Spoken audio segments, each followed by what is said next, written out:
Well, a very good evening, ladies and gentlemen. Welcome to another Flight Deck Sim live stream. Today it is the 15th of May 2025. It's 7 minutes past 8 in the evening here in the United Kingdom. We're back in X-Plane 12 in the ZIBO mod 737. It's been quite some time since we've done a public live stream or a non-members live stream in the ZIBO mod 737. I did a little poll yesterday and it was very close between the PMDG and the ZIBO mod when I asked what 737 you'd like to fly, but the ZIBO mod just pipped the PMDG.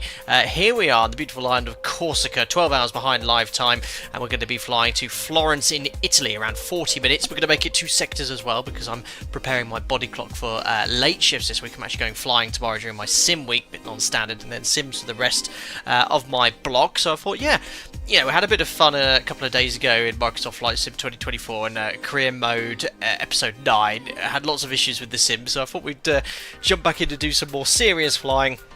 For those of you who fly 737 variants, like to see some real-world procedures from time to time. So as I said, we are 12 hours behind live time because I downloaded Ortho for this beautiful route, flying to Florence. Florence has one of the shortest commercial... Well, I say commercial runways. One of the shortest runways which frequently sees jet traffic at only around 1,500 metres long.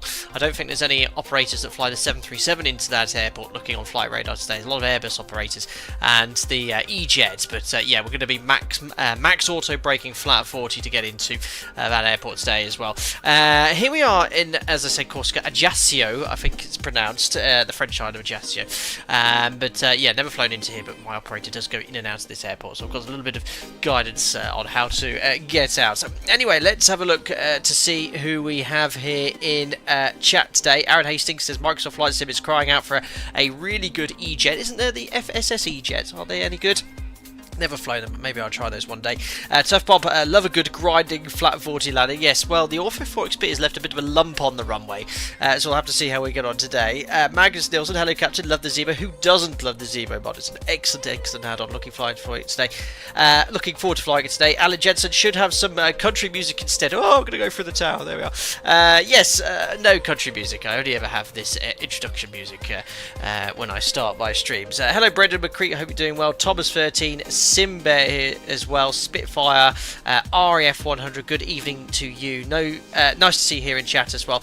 N-Plane, which OFP layout do you use? A large European operator. Andy M71, no Mocha today then. No, not with flat 40, and I've got to really sort of not float this out. They'll have a latest touchdown point at this airport, which I'm unfamiliar with because I don't have any information about it. But yeah, at over under 1,500 meters, if you're not touching down within what's the word I'm looking for? The aiming point. You're going to be going around for sure. Hello, Alex van der Pass. Hope you're doing well. John Palmer's in chat as well. Alex van der Pass. I don't think we can use flat 5 to get out of Florence later. Here at Ajaccio, the runway is long enough, guys. It's our destination, Florence, where we're going to do our turnaround, which has the short runway. Yeah, that was the word I was looking for, Harry, here, but touchdown zone. Thank you. I completely forgot what the word was. Anyway, El Catracio's here. Hello, Captain. Hope you're doing well. Thank you very much for popping into today's live stream. Anyway, let's jump into the ZIBO mod 737. It's been such a long time since we've jumped into this aircraft. It's good to be back into familiar territory. And again, we've flown sort of all sorts of jets recently. Last stream, obviously in the Cirrus jet and the Cessna 172 in Microsoft Flight Sim 2024. We did some E-Jet flying recently and the Airbus A350. So yeah, nice to be in something a little bit different. Anyway, let's just show you a little bit about our routing today. So here we are in Ajaccio, the French Island of Corsica. If I just put the map onto VFR, we'll be departing here northeast bound, flying over the Mediterranean, over towards Pisa. Where's my flight plan? That's unlike me. I always remember to import my flight plan before the stream. There we are. What are these islands called? Elba, yeah, over the islands of Elba, south of Pisa, which is our alternate onwards to Florence. And again, such a historic city, but with such a small runway. Look at the length of this displaced threshold. You could never land on runway 23 here. In fact, only runway 05 is approved for landing. So yeah, it's super short. I think the guys, when they land here in real life, probably go to the end, vacate, and then wait for landing traffic. Sort of like Leeds Bradford. then taxi on to stand. But we'll talk about that later. Otherwise, we need to depart here. And for those of you who want to know where we are in the world, there we are in Europe. Perfect. So that's the operational flight plan set up. We've got New Sky already up and running, logging our Alpaca Airways flight. So hopefully perfect 10s today. Alex, thank you, 37 months as a member. Woohoo! Past 3 years. Thank you very much for your continued support for that entire period of time. Andy says, hope you remember to update the AirAC. Yes, I have the latest AirAC installed. Alex Vanderpass, TRI her, yeah, I was just forgetting my terminology. Listen, I've got a little bit of baby brain. I've been doing the night shifts on my days off, doing the night feed, so Joe's taking the spare bedroom with our daughter today, so I can get a good night's sleep before I go flying tomorrow. Did I he said double sector? Yeah, 2 sectors today, Lee Russell. We're going to come back to Ajaccio after we've landed in Florence. Anyway, I need to get some electrical power connected to the aircraft, so let's go here. GPU connect, battery on. GPU is on the bus. Landing gear lever, we can verify is down. 1, 2, 3, 4, 5, 6 green lights. We'll then check the ship's library, make sure the documentation's up to date, etc, etc. I feel like I forgot to do something before the start of the stream. No, I think we're good. Oh yeah, I know what it was. X checklist. Don't forget to start this. There we are. Yeah, baby brain. Of course I've got baby brain. 50, 40, it's 30, exhausting. 20, Simbear, thank you very much. Very generous as ever. Thank you for the £5 donation, sir. What have you got to say? As we are flying the ZIBO, does this mean you won't ruin the landing like you did in the Airbus and jet? Yeah, butters all day, guys. Apart from landing in Florence, where I cannot butter, otherwise we're going to go off the end of the runway. Thank you very much. Yes, I've had some inconsistency with my non-Boeing streams recently. Hopefully all will end today, otherwise people will be doubting my credibility. Thank you very much, Simbe, for yet again another donation. Very, very generous. Right, let's do the fault and fire tests now. So squibs, we check the ship's library, we've got all the paperwork. Fault APU detector and op, master caution, overheat detector. Let's do the fire test. Wheel well, fire warning lights, both engine overheat lights are illuminated, bell and overheat detector again, emergency exit lights armed. Press the attend button. I believe the weather at both our destination and point of departure is beautiful. Yeah, look at that. Cav OK, TAF, perfect. Nothing that's going to affect us today. And our point of departure weather, again, perfect. 340 at 4 knots, departing off runway 20. So, slight tailwind, but not an issue. Lovely day to go flying indeed. Right, so we can take flight plan fuel, guys. So what we'll do is go to ground services note, fuel weight balance, airside services, load the operational flight plan for this sector. So here's the OFP. Block fuel is 4880, which you can see is synced to a sim brief. So we'll put on 5 tons, which is minimum block fuel. Oh my goodness me, gifted members coming in again. Let me just activate the flight plan, get the fuel uplifted. Alex Vanderpass, yet again, showing your incredible generosity. You've gifted so many members to the channel. Thank you very much indeed. Welcome on board, Alistair Lamb, PB Sandwich, Pat, Sean McLaughlin, I think used to be a member, and Adam Richardson as well. Thank you very much, Alex Vanderpass. That's very generous once again, my man from Holland. Edo, hope you're doing well. Nice to see you here in chat and flying into your beautiful country this evening. There we are. Oh yes, I forgot the archaic cleaners at the back. The Frenchmen of Ajaccio are cleaning the aircraft incredibly aggressively. Just disconnect Toby Eye Tracker, which breaks the camera. I'm just going to shut the door. Thanks. Where did I get to? I did the fueling, which is ongoing. That should be set to steady. Flaps are up, which match the indicated position. Do a quick config check. That's all good. Turn up the lighting. There we are. Score should be on 2000. There's no VATSIM events today. This was a community-decided route, and Harry Hibbard, who is actually in chat here, was the first to suggest the routing, which sounded quite cool. So that's what I went for. Refueling's done, so we can pop the seatbelt sign on. Voice recorder's on. Oh my god, those cleaners. Store warning tests. Not quite 4 minutes for the IRS. There we are. Mac airspeed warning test is done. Flight recorder's checked. Sufficient crew oxygen. IRS to nav. No warning lights. CEC is on. Circuit breaker's in. Check all the safety equipment is on board. Superb. We can now continue the pre-flight checklist as well.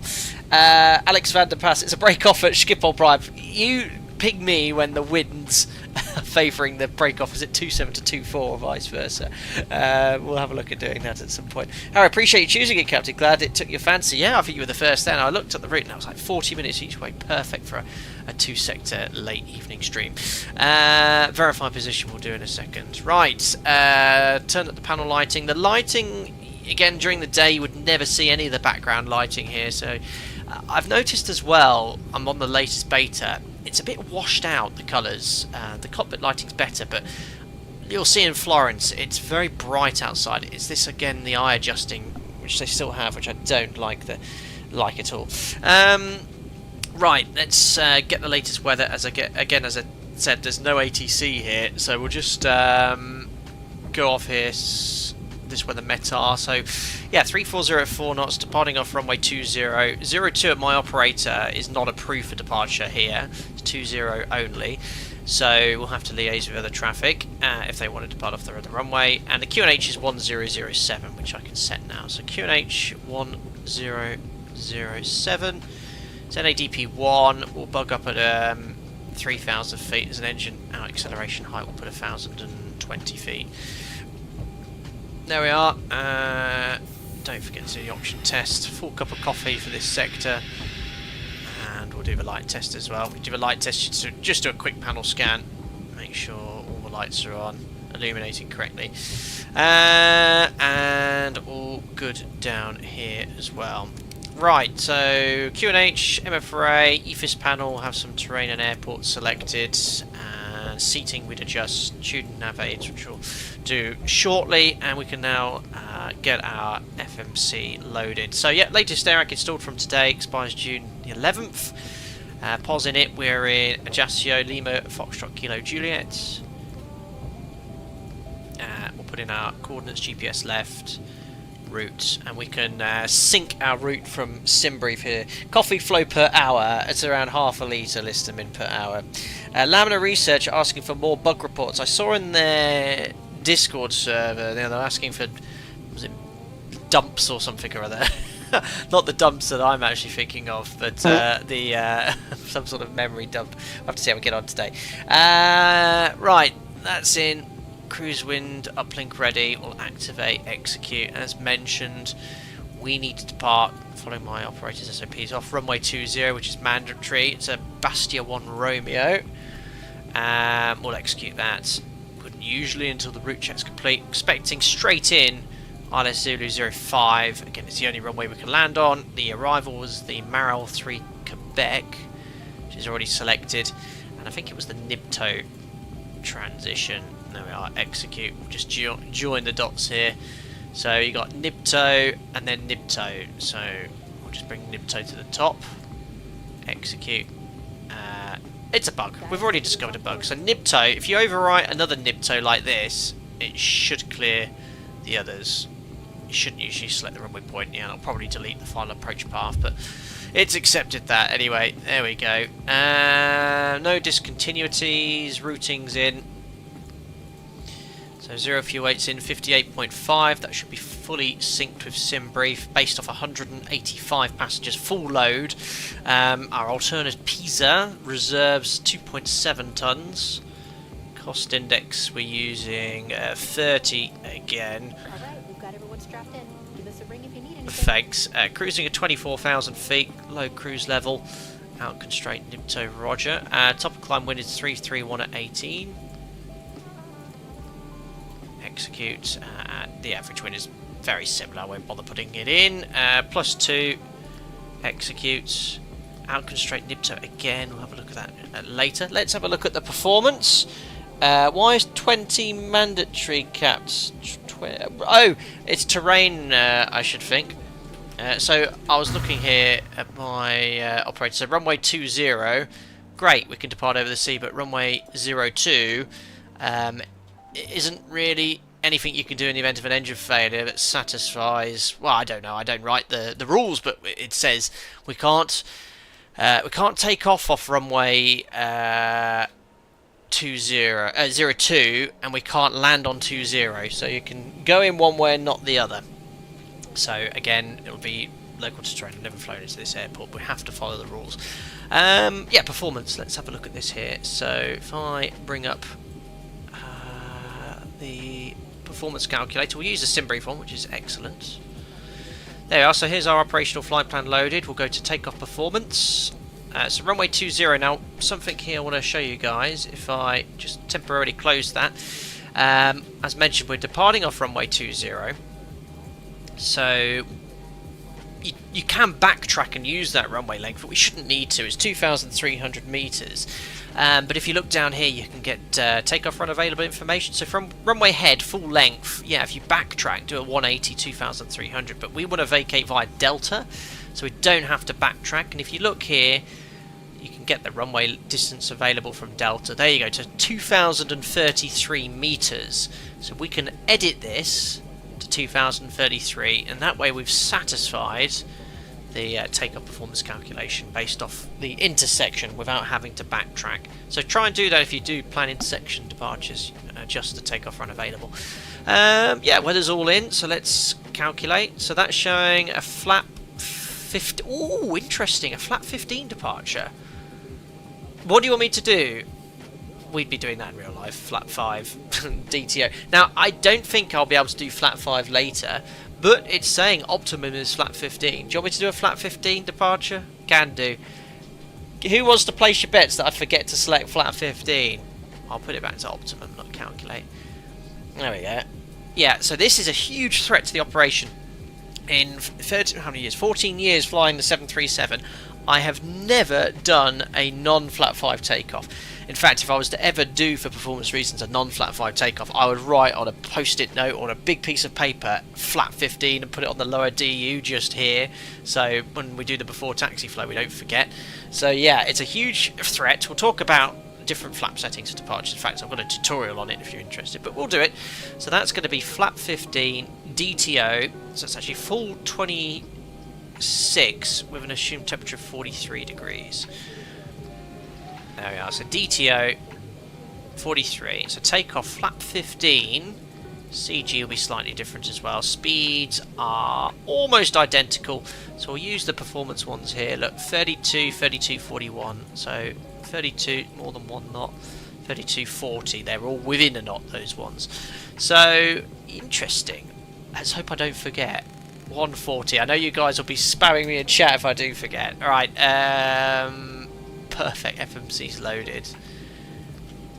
So, yaw dampers on, nav transfer display switch is normal auto, fuel 4 pumps on, first flight of the day, so check the cross-feed valve, bright, dim, bright, off, that's all configured and set.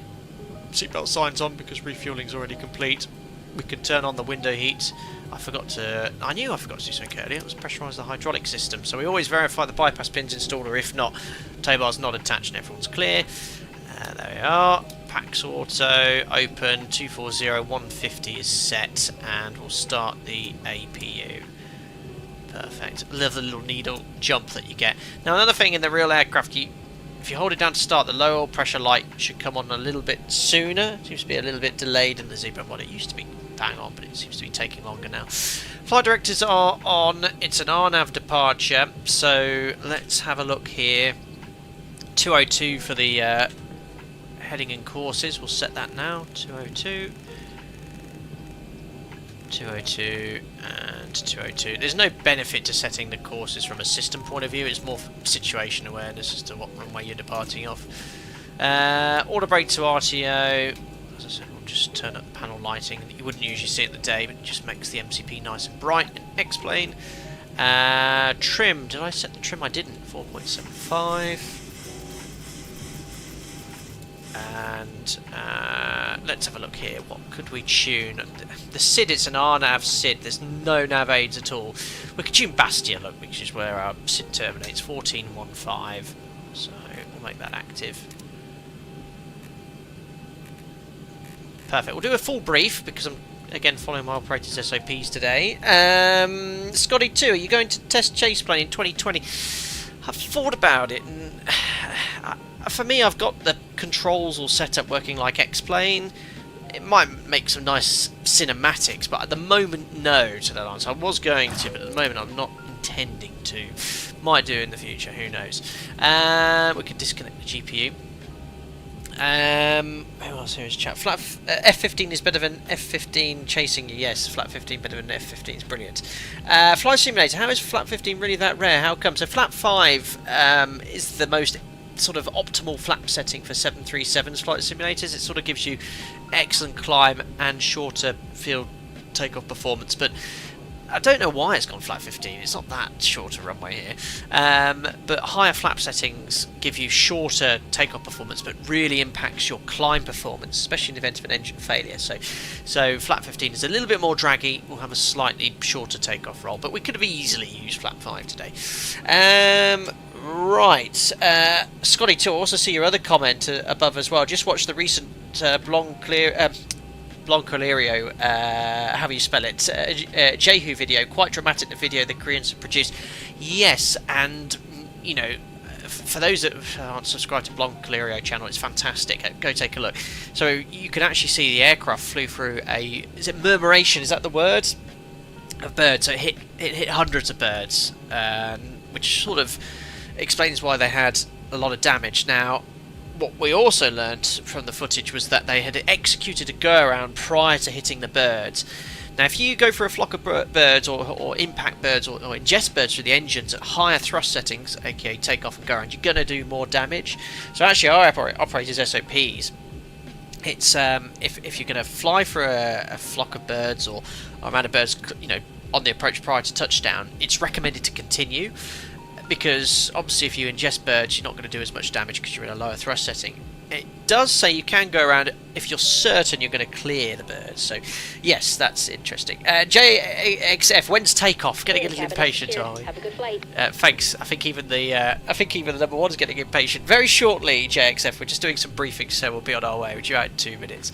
I've already got fuel Western aircraft. Anyway, we'll carry on with the no, setup's complete. Let's do our checklists and briefings first. So route check we complete by sort of checking all the waypoints in reality, briefing the threats, we know what they are for departure. Ground distance is 197. On the progress page you can see it's 184. The reason it's shorter because I've removed the procedural approach from the start. Arriving with 3.5 tons, the reserves for Pisa is 2.7, so we have sufficient fuel. Flight plans executed. We do an instrument cross check with Jim, checking the QNH, altitude, MFRAs, flight directors are on. We do a takeoff briefing, left-hand seat takeoff, runway 20, flat 15, noise 1.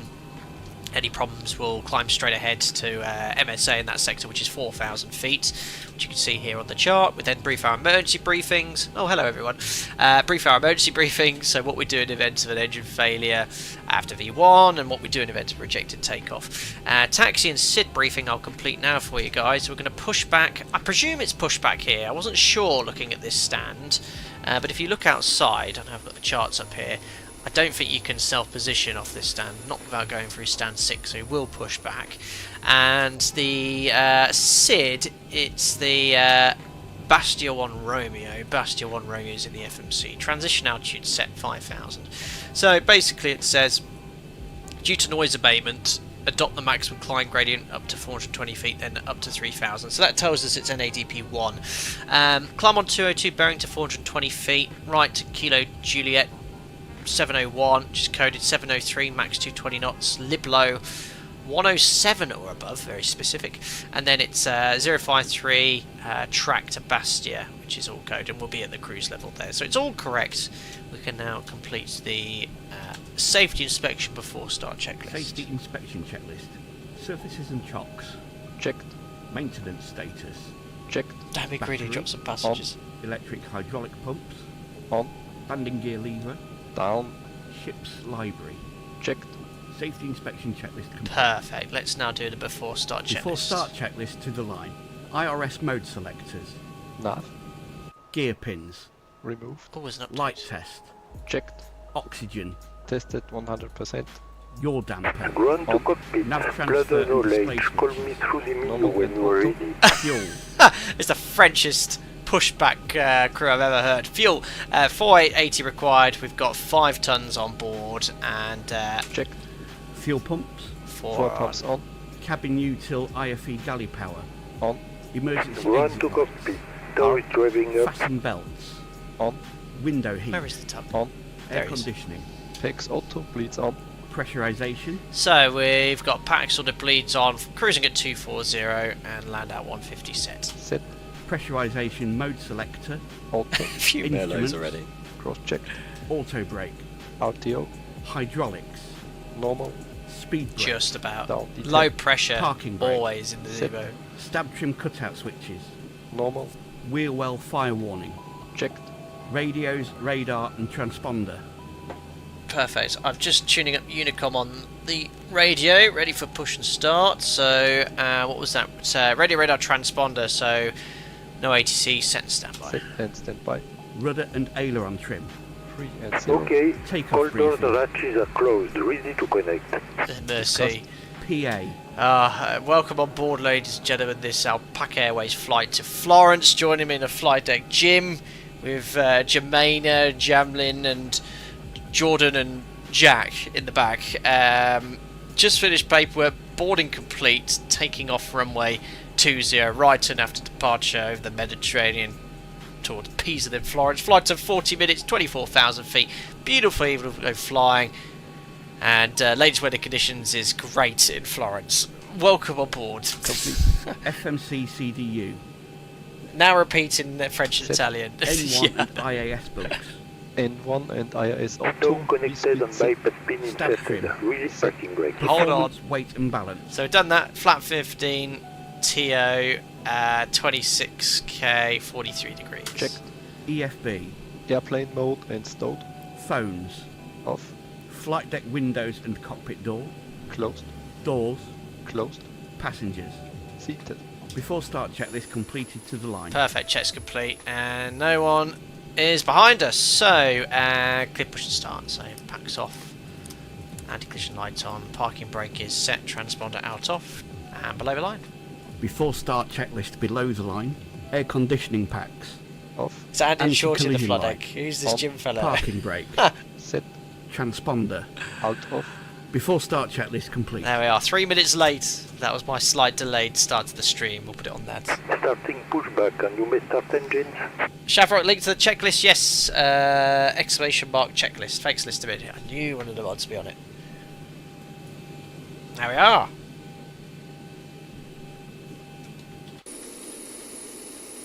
Forgot how fun X-Plane is. I know the graphics aren't as good as other things, Microsoft Flight Simulator, but it's just working at the moment.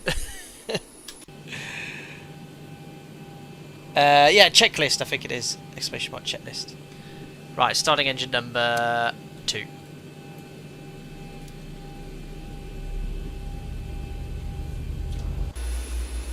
Ooh, bassy. The ZIBO's, you know, the sounds, it's not quite the same as the engine, but they've got this great sound. It's not as good as the Boris sound pack, but it's still very, very good. N2 25%, we've got oil pressure, M1 fuel on. Oh, smoky.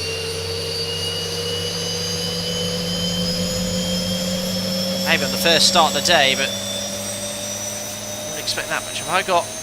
Oh no, that was X-Plane 12 smoke, that's why. Beautiful. Good start, engine number 2. Oh, look at that, with an Alpaca Airways departing off there as well. What a great view. Gear up, sir. Gear up. Oh no, yes, I forgot an X-Plane. It's not a transition smooth. Oh, we've got everyone pushing back at once. Right, starting engine number 1. Oh my goodness me, better push back. Where are we going? That's a lot of oil. That's a lot of damage. N2. Are you using New Sky? Absolutely, Greg's got New Skies up and running. All pressure. N1. You can see all that smoke up there. Check the spar valve if you can. Dim, bright off. Alright, well, good day to you. X-Plane 12 is looking really aesthetic these days, absolutely. Jimmy, your view of 3 simultaneous pushbacks is amazing, I know, all off at once. Operation complete. Set parking brake. Roger, parking brake. To be fair, their pushback they did was better. It'd probably be a straight push, and then you turn yourself. Right, starter cutout, monitoring engine number 124631 is stable. Alright, now in reality we do that straight away to save a bit of fuel, but we wouldn't continue the before taxi flow until the bypass bin's been installed and the tugs removed and tow bar if applicable. However, to save a bit of time in the sim, we can do the before taxi flow now. And I'm going to remember flaps to 15. 1, 2, 3, 4, 5. Flap 15. Flight controls. Always a bit dark on the old camera today, isn't it? Forward. No, sorry. Forward, back, left, right. Rudders, left, and right. I'm sporting shorts today, ladies and gentlemen. Stow is Recall, disconnected on bypass black and lower bin as DU. removed. And signal of the left. We'll see you next time and have a safe flight. Mercy. Generators. Before taxi On. checklist. APU. Off. Start switches. Continuous. Propheat. On. Anti-ice. Off. Air conditioning. Nice job Takes remembering, I auto, know. bleeds on. Isolation valve. Auto. Flaps. So, Flaps 15 required and selected. Green light. perfect. Stab Checklist trim. knows. Set. Start levers. Idle detent. Flight controls. Checked. Recall. Checked. Before taxi checklist complete. Perfect. So we'll request taxi now on Vatson. Ajaccio traffic, Alpaca 1 Lima Road, taxi to runway 20 via Delta. Alright. Turn off and taxis on. Parking brake release, do a config check. No config warning, look how long I can hold it up there. And that spool up time is super realistic. At low M1s from ground idle it takes ages to spool up. That's really nicely modelled now in the ZIBO mod.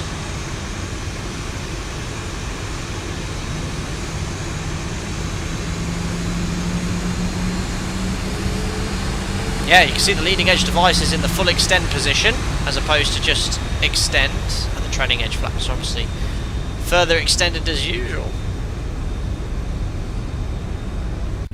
Funky, only thing I'm scared of in X-Plane is zooming in on the clouds because of the bug in B5. What bug's that? Uh-oh. It's a good job it's Cav OK, or should I... oh yeah! Oh, they look weird! Whoa! Yeah, look at that! Oh, did you see that? There's some weird graphics effects. Are they aware of that, I hope? But you can also see it's quite washed out. That's what I want it to look like all the time as I look just out the window. But here it's just a bit too bright. Don't do it, it crashes the game. Oh, okay. Oh, no. So don't zoom in on clouds. Noted. Right, before taxi checklist.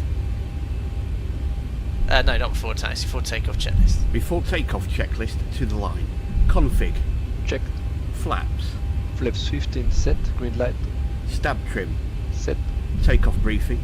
So, Pax Auto, bleeds on V-speed set for departure, 32, 32, 40 on the MCP. It's the Bastia 1 Romeo departure, basically going to climb straight ahead, make a right turn to Kilo Juliet 701, climbing to... Ooh, that's a good point. There's no cleared level here, is there, on the SID? Let's just go straight to our cruise. So, climb straight to flight level 240, it's NADP 1. Non-standard flap 15. So when you take off with not flap 5, you accelerate at 3,000 feet, stay NADP 1, and when we're above the white bug we go to flap 5, and at the 5 bug flap 1, etc, etc, as we do usually, but I'll explain when we get there. So that's it, reviewed. Reviewed. Cabin. Secured. Before takeoff checklist completed to the line. Perfect. So that's that done. We'll make sure no one is on the approach. Looks all clear. And we'll line up straight away.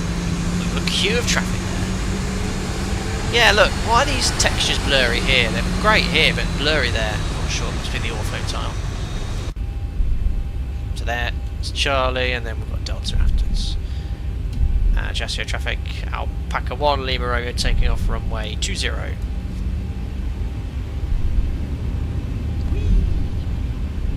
Not sure if that taxi line's connected quite right, or is that just the way it is at this airport? No, I think it's just a slight error with the taxiway. Right, clear takeoff. What if throttle LNF? Transponder TAR8, weather radar on. There we are. Good.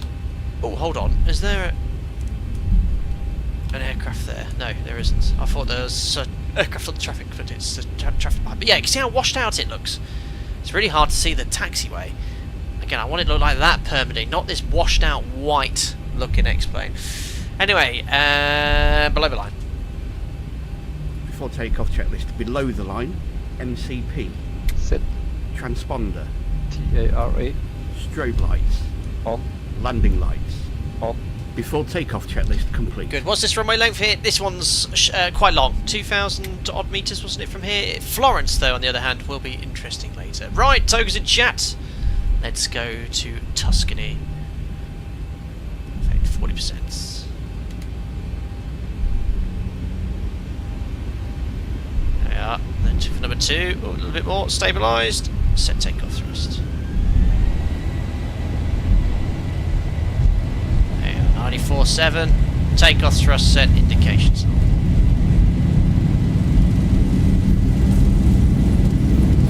Really nice. Checked, release forward pressure.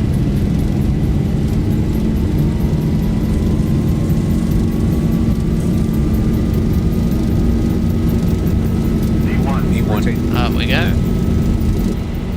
Very nice. Increase the back pressure in the dead bands. Lovely. Positive reading. Gears up. Trim. Oh, it's out of trim. Oh, it was out of trim. There we are. Clear to traffic, express 5 LNAV. Perfect. So only DP1. We're going to climb up to 3,000 feet until we 1,000. accelerate. So we're already above the white bug on the PFD. If you look, we're doing about 160 knots. The white little bug there is around 155. So when we bug up, we're already can start flat retraction to flat 5. I'll try and do a fly past swing. Oh yes.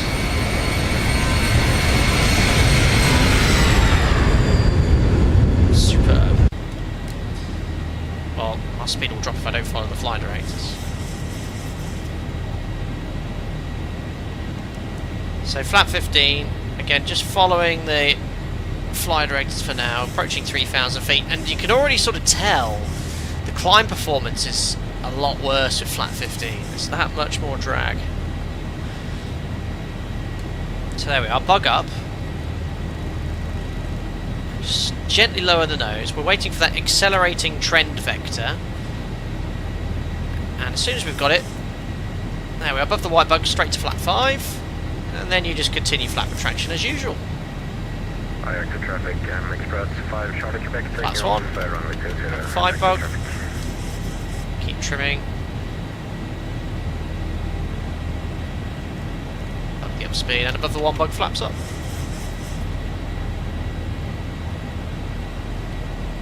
Don't forget to set standard once above 3,000 feet. Wait for flaps up, no lights. Wait for the light to extinguish. There we are. So VNAV. Get onto the flight directors. Get it in trim, and then you should be able to let go and engage the autopilot. Command A, and now we can do the after takeoff checklist.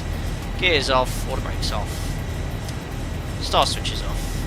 Air conditioning and pressurization. Diffs 2.2. Climbing. Oops, don't forget to trim air on. Set. Altimeter standard set, passing 5-6 flight level 240 after takeoff checks complete. And there we are, beautifully navigating the Bastia 1 max 220 knots, and then we'll accelerate to 250 after the turn. There we go.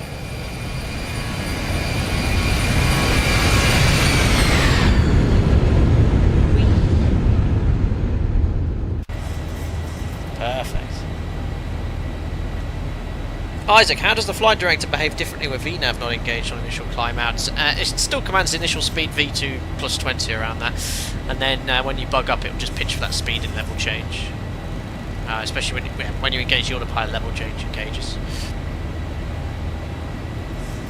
Shamrock Flighter, can you do a quick explanation of every single button on the overhead panel? I mean, how quick? I mean, I can go detailed, but I'll need a 4-hour flight, but perhaps on not a 40-minute sector. There we are, accelerated to 250 at Harry, do you notice any difference rotation speed or deadband between flat 5 and flat 15? I'm trying to think in the type rating. I don't think we actually do any other flap for departure than flap 5. We do in some recurrent training, but no, it feels pretty similar. Quick exclamation, volume 1 to 26. Todd, ICAP, how's Mini Flight Data Sim? Mini Flight Data Sim is doing very well. Hopefully, a nice quiet night for us. Passing 102, fly level 240, pre-cruise check. So fuel, 4 pumps, all lights off. APU's off, pressurization 4.0, set. Release the passengers, recall. There we are. Pre-cruise check's complete. Oh yeah, I mustn't zoom into the clouds, someone said. So there's the island of Corsica, which we'll be crossing on the entirety of the Sid, and then over Elba, and then there is Florence in northern Italy. Beautiful. But we'll probably start setting up approaching top of climb, because it is a super short sector. JXF, how often do you go inverted in real life? You know, every other week. Yeah. Do a barrel roll! There it is, there we are. I do prefer the ZIBO to level up, the ZIBO cubing team, and level up is... It has some benefits from sort of a graphics point of view and the texture of the aircraft, but apart from that, ZIBO is the OG. November 939, November. Crikey. How accurate is ZIBO to the real thing? Like a percent maybe of what it misses. Well, you're never going to get perfection in a desktop simulator, but it's very, very good at replicating what a 737 is. I'd say 92%. 92.5. There you go. Beautiful. Look at all that lovely ortho. Cav OK. Oh, I don't again want to zoom in too far because of the reported issues with the latest beta. And there we are. Looking very nice. Leah FS Fan 1967. Where did you get the plugin for the top screen information bar showing your speed departure arrival? I think every stream I get that comment. This is an overlay called Fly Live. It's been abandoned by the developer for about 4 or 5 years ago, but still works. And I think you can still download it from his website. So it's called Fly Live, all one word. Andrew says, engine start switches from continuous to off before 10,000 feet. Yes, we do it during the after takeoff checklist. There's no requirement to have it on below 10,000 feet. Maybe at certain operators, but not ours. Hi, when completing last minute changes, at what weight change would you have to recalculate performance? Plus or minus 500 kilos, but that's a little bit different with our system because we have an electronic load sheet now, so they can just write a whole new electronic load sheet. But if we're doing a manual load sheet, yeah, it's 500 kilos, and they'd have to redo the whole lot. Are you a real YouTube pilot? Barely. Now, there's top of descent. 801. Crikey, it's only 11 minutes away. I've noticed the excess data seems to come on way too early in the ZIBO mod as well. So we'll look outside and just turn these sounds down. There we are. Oh yes, beautiful. Do you like ortho?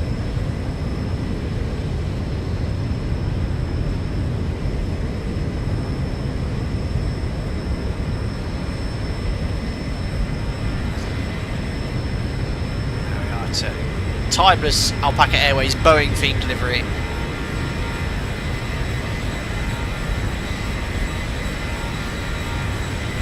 Engine view, please, Harry. Yes, sir.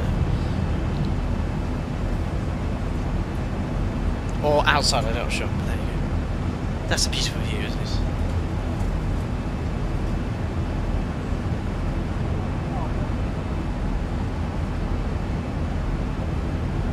Nixol Gamer, how much of a fuel imbalance do I have to start crossfeeding? That's a great question. So in the cruise, you can sort of do it whenever you want, but in climb or descent, you wait until you have an imbal indication, which is when you have an imbalance of 453 kilos or greater, which would be unusual. That would usually indicate some sort of issue if you were to get an imbal. We have passenger Escobar. Passenger Escobar. In regards to a special meal, would you please identify yourself to a flight attendant? Passenger Escobar, please. It's been ages since we've heard that. Passenger Escobar, where are you? Oh dear. Classic ZIBO cabin crew calls. One to go. Cheers, Nick Soul Gamer, for popping in. Welcome.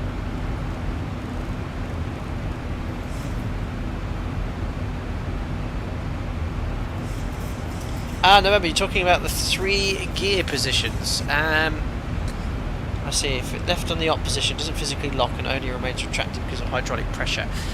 So you can leave it up. There's a little it's very. I should do a. This would be a really good to show you in the level D sim, to a short to show you how the lever moves. But yeah, there's a little latch in up, so it sort of locks in the up position, and then to put it off, you have to put it out slightly. I don't know if it actually. No, it doesn't really model it. You have to sort of pull it out a bit and then drop it into off, and it sort of clicks into the off position as well. Sit down slightly as we heard the cruise. Captain Sim, thank you, 2 months. Do you ever dream about being at work? And if you were to see Jack sitting in the FOC, how quickly will you realise you're dreaming? If I saw Jack in the seat next to me, I'd like to think I would realise I was dreaming. Unless it was one of those lucid dreams where it looks really real. But no, I've yet to have a dream where Jack's in the FOC. But thank you so much for your support, Isabella. Excellent, right. Not a long flight, guys. 62 miles until top of descent. So let's start loading up the FMC so we can request the descent forecast winds via ACARS.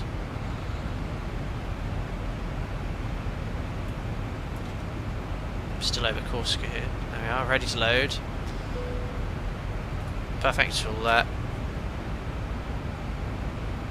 get those in. Let's just double check the weather and destination. So remember, we can only land in on runway 05. So 1104. So yeah, we've got a little bit of a headwind. That's great. Departures though, we can take either at the 05 or 23. So we can depart off 05 here as well. Requires an immediate turn. Cav OK, QNH is 1006, which we can set here. Perfect. We're going to be landing on 05. So let's check the fixed rings are in. 4 miles for VMC, we're at 24,000 feet, so where we're going to be descending 25, 75, 72 miles from the airport. So you can hopefully see roughly, yeah, top of descent's on the 72 mile ring for situation awareness. Let's check the star now then. So it's the Marel 3 Quebecs are coming in via Marel. Just go here to plan.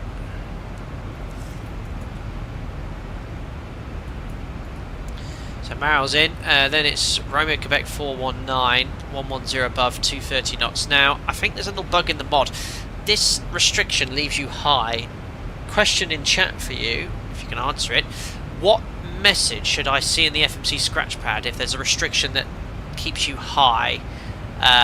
For example, Romeo Quebec 419, which it does, but I'm not getting the message in the ZIBO mod. I only noticed in the test sector because after I passed it, I got the message and I was higher. Not in this situation. Drag requires if you're going a bit fast, list them in.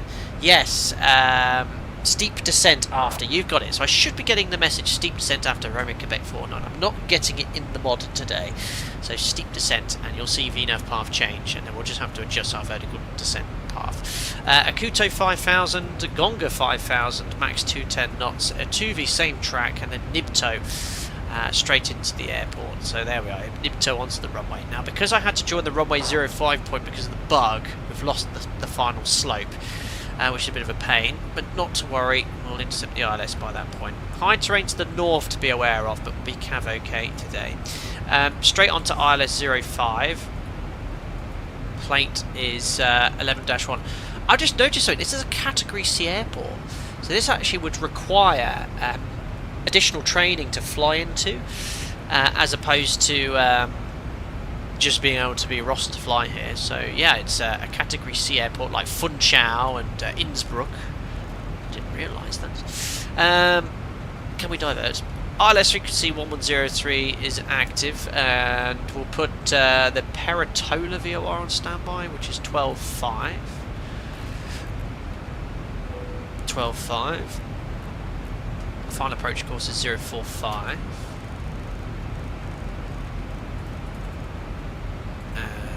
Corsica 45. Height check at 4 miles, 1400 feet. Refer to the minimums chart. So, missed approach climb gradient. If you can fly a higher missed approach climb gradient, you can lower your minima. So, we would have no issue flying 3.5%, single engine as well. So, minimum 655. We can set that here, 655. So, minimums coming up here, 655. RVR, it's quite high for a Cat 1, 2,200 metres, very restricted. High terrain all round really, but most it's for northwest, 8,800, 7,800, so yeah, we really want to head the way we came in if we're having issues maintaining altitude, which we shouldn't. Elevation we've checked. So 3-degree path, that doesn't check in the FMC because of the bug we had where I had to redirect to the runway. Anyway, missed approach, it's an immediate right turn, so turn right, max 160. Wow, you couldn't even hold it at flat 15, I'd have to go level change and bug the speed. And as soon as practicable, intercept radial 168 outbound, which is here, 168 Quebec. Why is it 168 Quebec, guys? Anyone know in chat why they use the letter Quebec? Let's see if anyone knows. CH, do you have the Cat C certification for this airport in real life? No, CH, not at all. Isaac said the restriction of the final waypoint for ILS approach at Birmingham or Stansted, forget which since I flew to both around the same time. The next plane told you would put you at 80, well above the glide. Any ideas? Yeah, that's nothing to do with the ZIBO, Isaac. That's the design of the star. If you do a straight in, for example, Birmingham runway 33, you have to delete that restriction. You've got it, 17 miles for Quebec. So the whole point starts at 18 miles, but 17 for the Quebec point. That's exactly it. Good. 5,000 feet is the stop altitude. Up to 4,000 inbound holding. Why is that showing 4,000 and 5,000? Interesting what the missed approach altitude. Turn right, as soon as practical to intercept follow. 168, climb to 4,000, inbound holding fix. I'm going to go to 4,000, then we'd confirm with ATC. 50, Captain Sim, 40, thank you very much 30, for your 20, $5 10. donation. Very kind, sir. Let's see what you have to say. Ah, very cool. I landed in Florence a few months ago. Cool. I only saw A319S Yes. and D190S landing in there. Short runway. Back taxi. Is that why Cat C? Well, the Cat C is probably primarily the short runway, but it's possibly the terrain as well, and bulk landing procedures. Now, actually, when we go back to Ajaccio, I'll talk about the bulk landing procedure, which talks about if you're below minimums and then you have to go around, you have to fly a slightly different track than the missed approach. I should think this airport has also bulk landing procedures to comply with, but I don't have any airline guidance in this airport, but don't truthfully know, but yeah, there'll be several factors, the main one being the short runway length, which we can talk about now, because have a look at this. Runway 05, landing distance beyond the threshold of 1,455 metres. Now, we have landed shorter, Santos Dumont in Rio, that is shorter, and does take the 737, but certainly in Europe you won't find anything shorter than this. So, yeah, and look at the display threshold for 23, but that's not approved for landing. Anyway, runway 05, we can use the performance calculator in the ZIBO mod for this. So, runway 05, let's get the weather. So we can click this, press weather. We've got 1104, 15 degrees is 17, QNH is 1006. We just need to get the landing weights. 400 kilos to burn, 63.7. It's definitely going to be flat 40.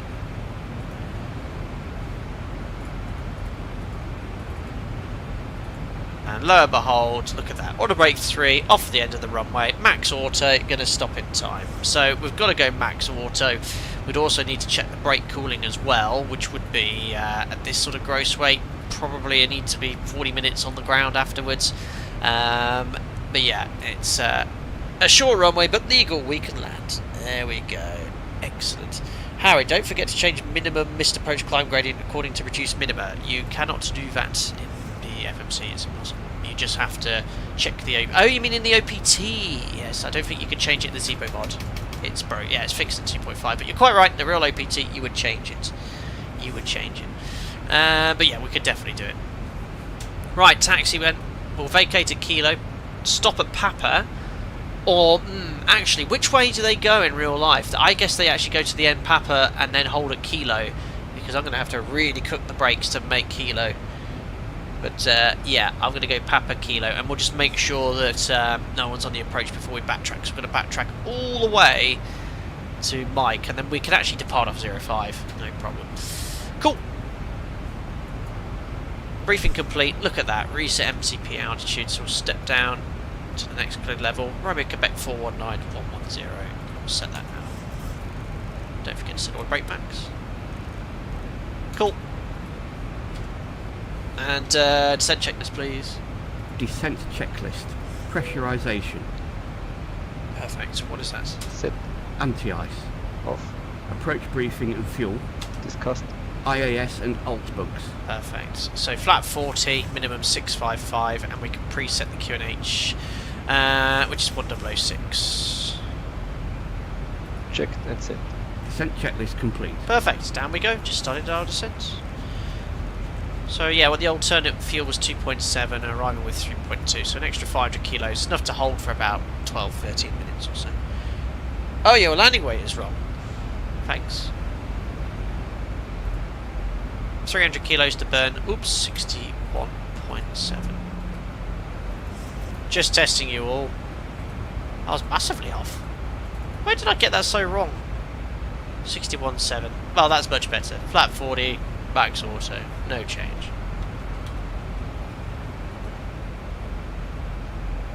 You subtract a point from 62.1. Whoops.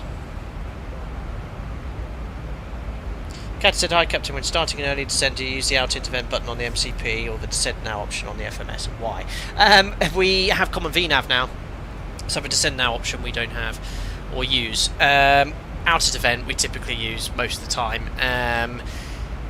Depends as well where you are. So if you're in 50 miles of your top of descent point, it will do a descent logic, switch from cruise to descent. If you're outside of 50 miles, it'll do a cruise descent. But again, it doesn't really matter, because if you're doing an early descent and level off at another cruise, you can just update the cruise level again anyway. Really, Jorgensha says, I'm guessing short runway ops in the ZIBO are nothing like what we saw in the Cirrus Jet the other day. No. Yes, I was quite impressed with how quickly we stopped. Somewhat unrealistic. Callum, is there a long turnaround from having max auto brakes to allow them to cool? Yeah, if you're having to use sort of max auto at a typical landing gross weights for full load of passengers, yeah, you're talking 45 minute turnaround. But empty, you could probably go max manual braking, wouldn't actually cause any issues. It's all to do with the gross weight, really. And tailwind components and temperature outside, several factors. Right, there we are, started our descent, just passed over Elba. Again, it's still very washed out outside, but the ortho does look very nice. We won't be doing a replay off the first landing, because I've found in X-Plane 12, in certain aircraft, I think the ZIBO mod's okay, but in certain aircraft, the replay, when you end the replay, things break with the aircraft. But we'll do a replay after the second approach. Oh yes, there we are. Beautiful. Seatbelts back on. This is a short sector. Midnight Mystery. Captain, can a person who is 157 metres fly a 737? I don't know. I don't know. It's obviously a shorter person, but I think there are height requirements, but I think it is incredibly short and incredibly tall. That specific height, I have no clue. I'm afraid.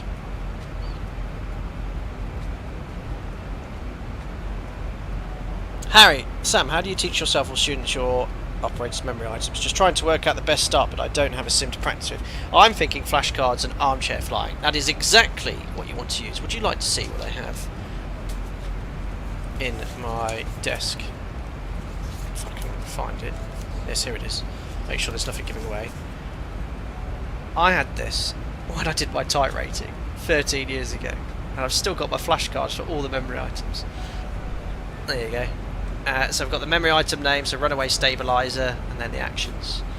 Ground proximity warning and your actions. Flash cards. I still have this in my desk since my type rating 13 years ago, and it's just there. Every now and then I flick it up, make sure I know what I'm doing. That's what I personally use anyway. Everyone's different. So VNAV path's working beautifully. It's holding the path. Thrush is a complete idle, and it's maintaining the target speed. A little bit fast, about 8 knots fast, but that's typical of the real aircraft. It can vary slightly.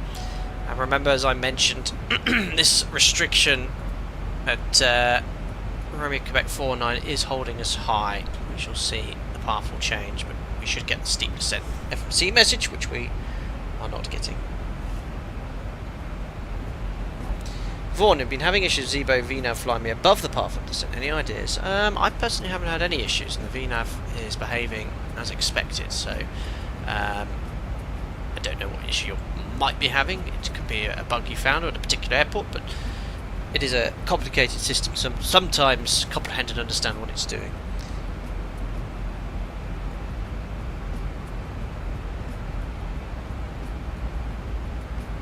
Captain Sim, you're loving X-Plane. You've sold me on the sim. Yeah, I mean, listen, Microsoft Flight Sim looks amazing, but I don't think X-Plane looks bad at all.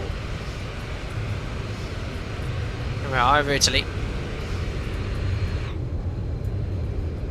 Very nice. It does look a bit smoggy, but again, they've still got this washed out view in the sim. That's what I want it to look like permanently. That looks amazing as well. Why can't it look like that whilst I'm sat back here? Look, washed out, perfect. Washed out, rubbish and hazy. Give me this all the time, and that would be so much better. That's what it looks like when you look at it in real life. Not this silly eye effect they have, which I'm just not a fan of at all. This is what it needs to look like permanently. Or at least give us the option to turn this silly eye thing off. Anyway, I digress. You can see here, this is the restriction 110 above. We'll set 5,000 as we are approaching the next cleared altitude. Now if we do that, VNAV won't descend you until you pass that waypoint. So it leaves you slightly high, but you'll see the VNAV path will adjust. But you can see it's also planned a decel point. So 110, VNAV will respect constraints in the FMC. Yeah, GeoNauta, it's exactly that. Someone timestamped this and said it to Lambda Research. This is what it looks like when you're sat in a 737 cockpit, not this. Anyway, let's watch the path after Romeo Quebec 419. You'll see it jump down significantly, which you would have had the steep descent message. Just from the test sector I had this. As soon as you pass 0.2, 0.1, but 1,300 feet, you would have got the message steep descent after, but we haven't. There's a bug today. Anyway, so it's gone to VNAV speed. We've got a common VNAV, so in the old logic it would go path and dive, but this is not what it does now. So it'll pitch the speed restriction to 30 knots, and we need to introduce drag, aka speed brake, to get it back onto path.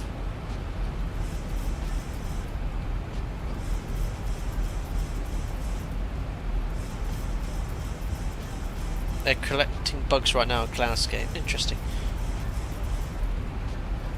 Isaac, I did that screenshot effect and the exposure, but it goes back. Beautiful. Right, path's going back anyway. So 10,000 for 5,000 pre-cruise checks. So the actual fact that we're high isn't a bug. That's completely normal. Every pilot flying into this airport will be held high by this restriction. The only thing that we had as a bug was the message prompting us that we'll be high, which we didn't get today. Anyway, passing 10,000 or flight level 100 at an altitude of 5,000 feet. Set QNH then 9,100 for 1006, 5,000. Let's do the post-cruise checks. Watch the heading bog. So fuel, 4 pumps, lights on, angular bank 25, pressurization set, belts on, recoil, and checks complete.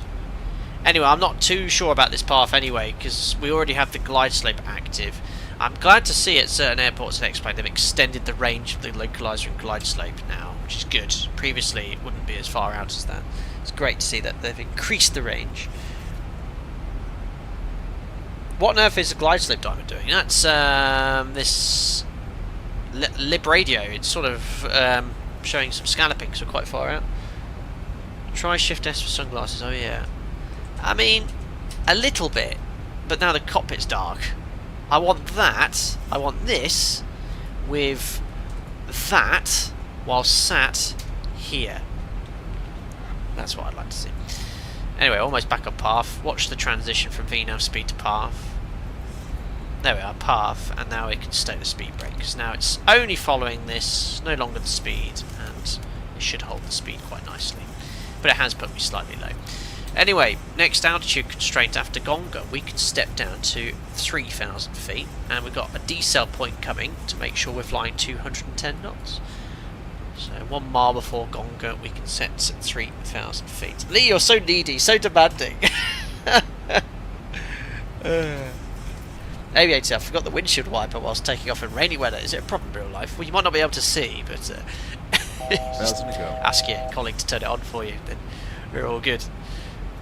Yeah, so now path, it's built an interesting path. It's going to be quite low. So miles to touchdown 20, we should ideally be at 6,000 feet, not 5, 6. So I'm not sure about the path here. Anyway, we're coming to 17 miles, cleared, intercept the localizer. 1 mile, step down to 3,000 feet. Localizer alive, localizer capture.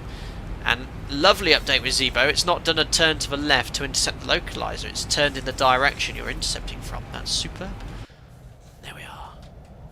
Oh god, yeah, some weird cloud glitches, isn't there? Beautiful. Alright, so I'm going to use VS now, just to sort of stay on the glide slope. And I'm going to go flap 1 dot, because the aircraft is slippy. Doesn't want to slow down once you're intercepted on the glide slope. And if you don't have flaps prior, if you don't have anything greater than flap 5 prior to glide slope capture, you will not be able to control the speed.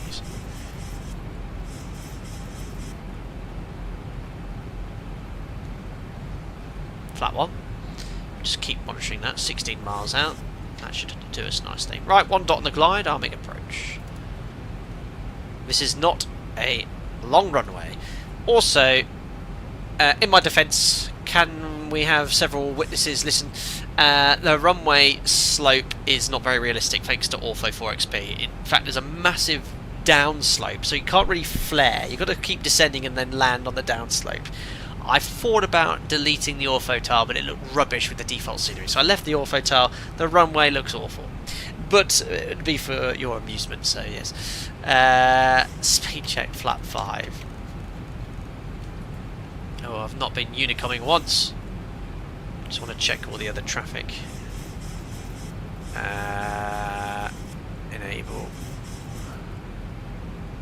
Oh, there's traffic right behind. Okay, well, we'll let him land and vacate, and then we might be able to quickly backtrack before this chap lands. 1,000 to go. Checks. Just reduce our vertical speed. Nice CDA all the way down.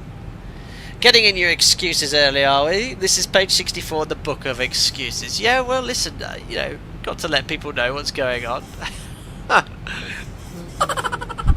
Glide slope capture. Missed out 4,000 feet set, we think, anyway.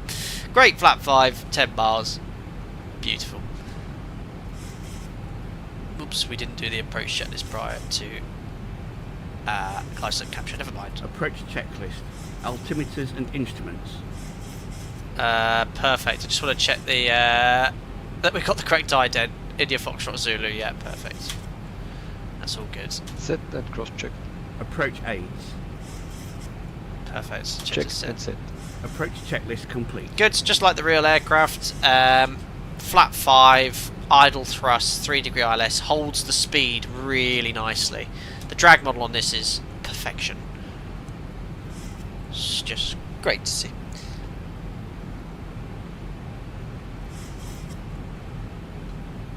Can we see this runway? There we are. There is the runway. You can't see it from here, but there is an awful dip after runway 05. This is not going to be a glamorous landing as well. I'm not going to try and butter it. We're going to get an adequate landing. It's going to come up adequate.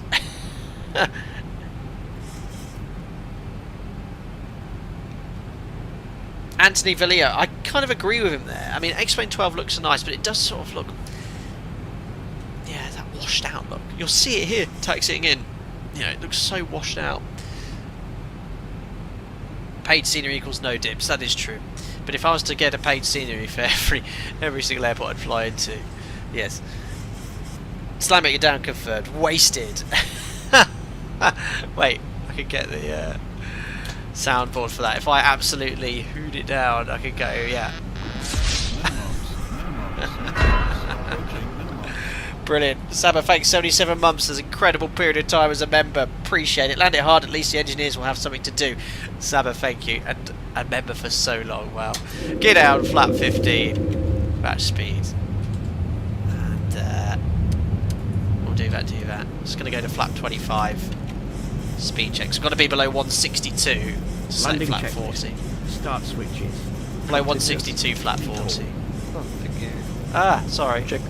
Speed brake. Armed green light. Landing gear. Down 3 greens. Auto brake. Auto brake max set.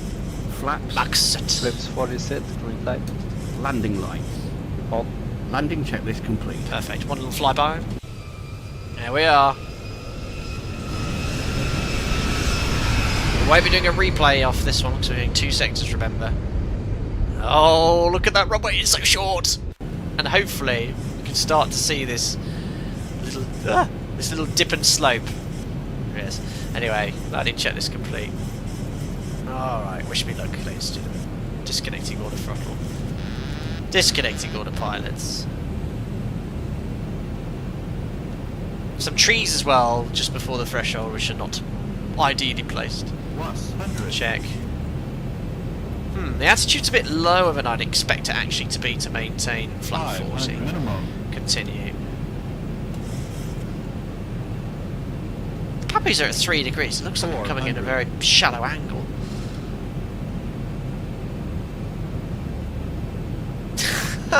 Look at you lot. 300. Just guessing the landing rate.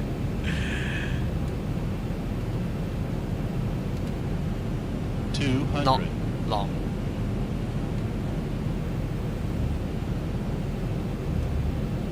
Not sure about those trees. Look! It goes down the runway. 50, 40, 30, 20, 10. That'll do. Oh, great landing. That's fantastic. Speed brakes up. Reverses. Max order brake will be kicking in now, and you'd be propelled forward into your seat. Onto the display threshold. That's normal. 100 manual braking. 80 knots. 80 knots.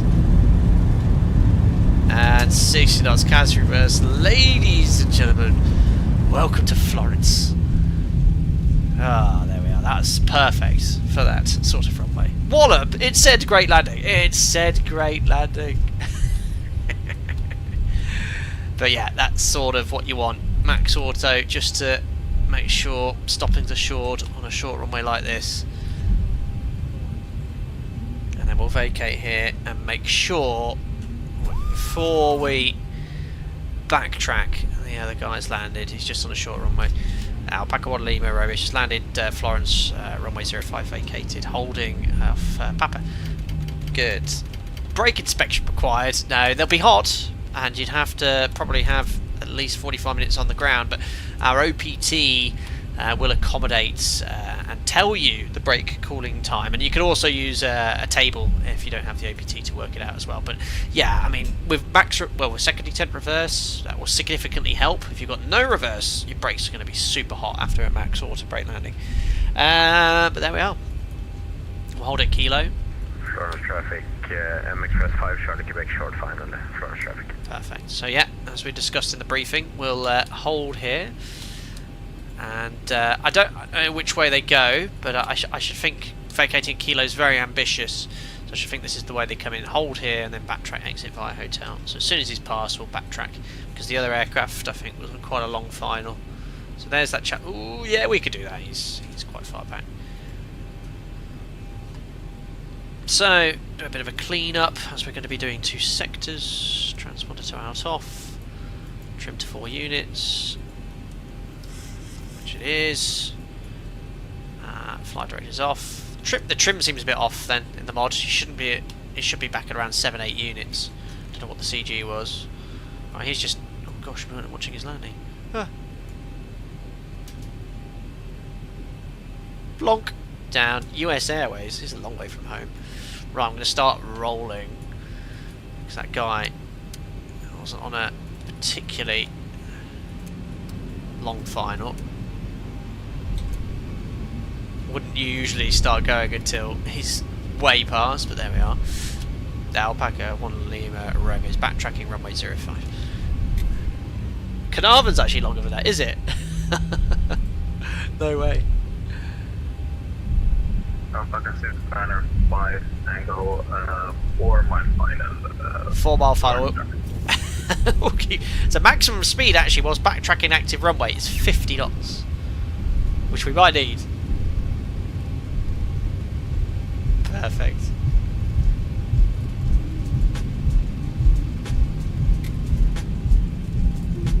Whoa, it's actually quite tight.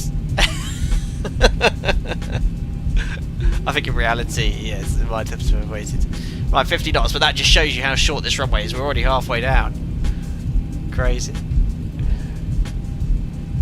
There we are, we'll vacate hotel. Florence traffic, Express 5 trying to vacate the runway, Florence traffic. There we are. So we didn't go over 50, perfect. Now this isn't helping the hot brakes. Alpaca 1 Lima Romeo is also vacated runway 05. There we are, onto the apron. Oh, that was scary. Yeah, loads of time. Perfect. Right, let's... I've never really done the taxi inflow. Right, let's just park somewhere. I don't know where. I've never been here before. Let's go in via this way. Look where the hold points are, they're miles away.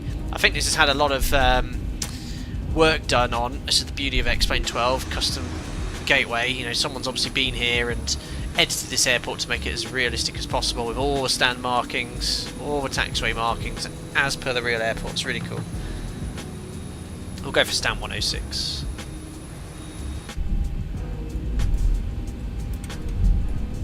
Beautiful. AP on the bus. There we are. Beautiful. And there's the guidance. What is in the short field pack for the Boeing 738? Great question. Adjusted leading edge devices, they extend a little bit differently. Ground spoilers extend a slightly different length. Off the top of my head, I actually made an Instagram post about years ago, but enough to ensure that airports like this, you get better performance. Oops, stopped a bit too soon. Oh no, single engine, you want to be very careful. If you stop, you might not have enough inertia to get going again. There we are. Perfect. Right, parking brake is set, and we got 2 blues, 1 red. Ladies and gentlemen, welcome to Florence, the capital of Tuscany. And a beautiful flight in the Alpaca Airways 738. So transit shutdown checklist. We can pop the voice recorder on, open the isolation valve. 2000 standby, and then we're just waiting for the N2 on both engine 1 and 2 to be below 20%.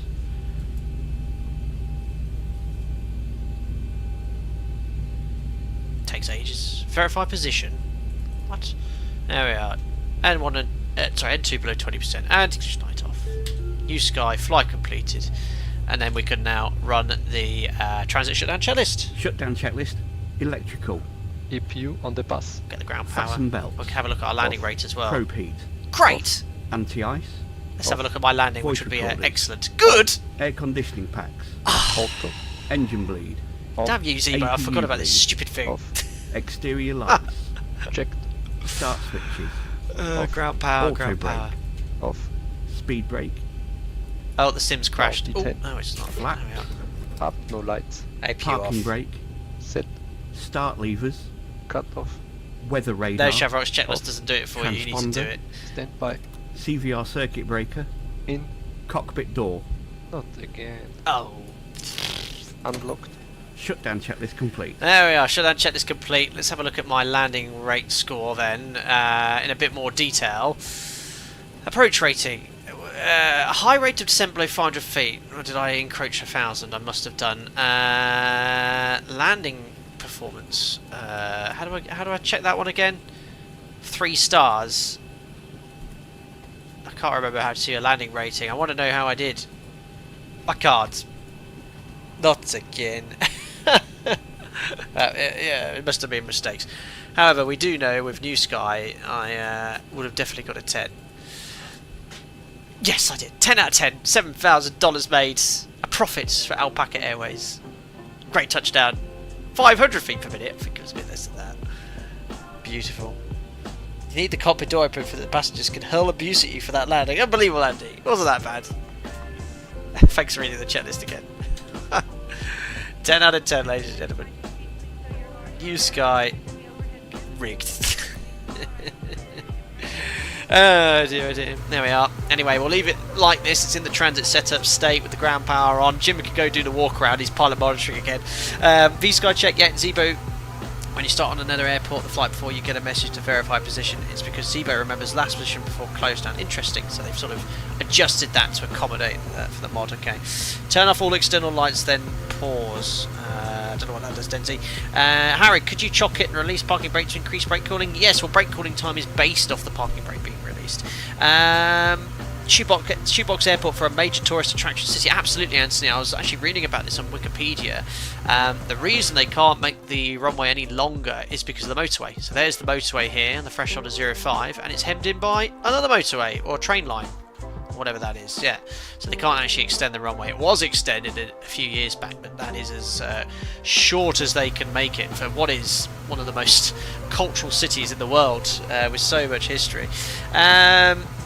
Sasha, this perfect viewing to help me navigate the frustration of assembling flatback furniture after 12 hours of work. Oh, I couldn't think of any worse. Oh dear, oh dear. Anyway, yeah, look guys, I'm going to take a quick break now. Do the return sector. Slightly longer flight time at 45 minutes. But we'll have to blast off here with flap 25, I think, and full 26k, and we'll be using every metre of runway to get back to Corsica and Ajaccio. Anyway, if you enjoyed the stream, don't forget to like, and if you're just watching casually, subscribe to stay up to date. I'll be back in about 5 to 10 minutes or so for the return sector. See you shortly. Welcome.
Well, hello. Thank you very much for the intermission. Here we are in Florence, where it's raining, but not raining. Oh my god, those clouds. Yeah, they are a bit weird.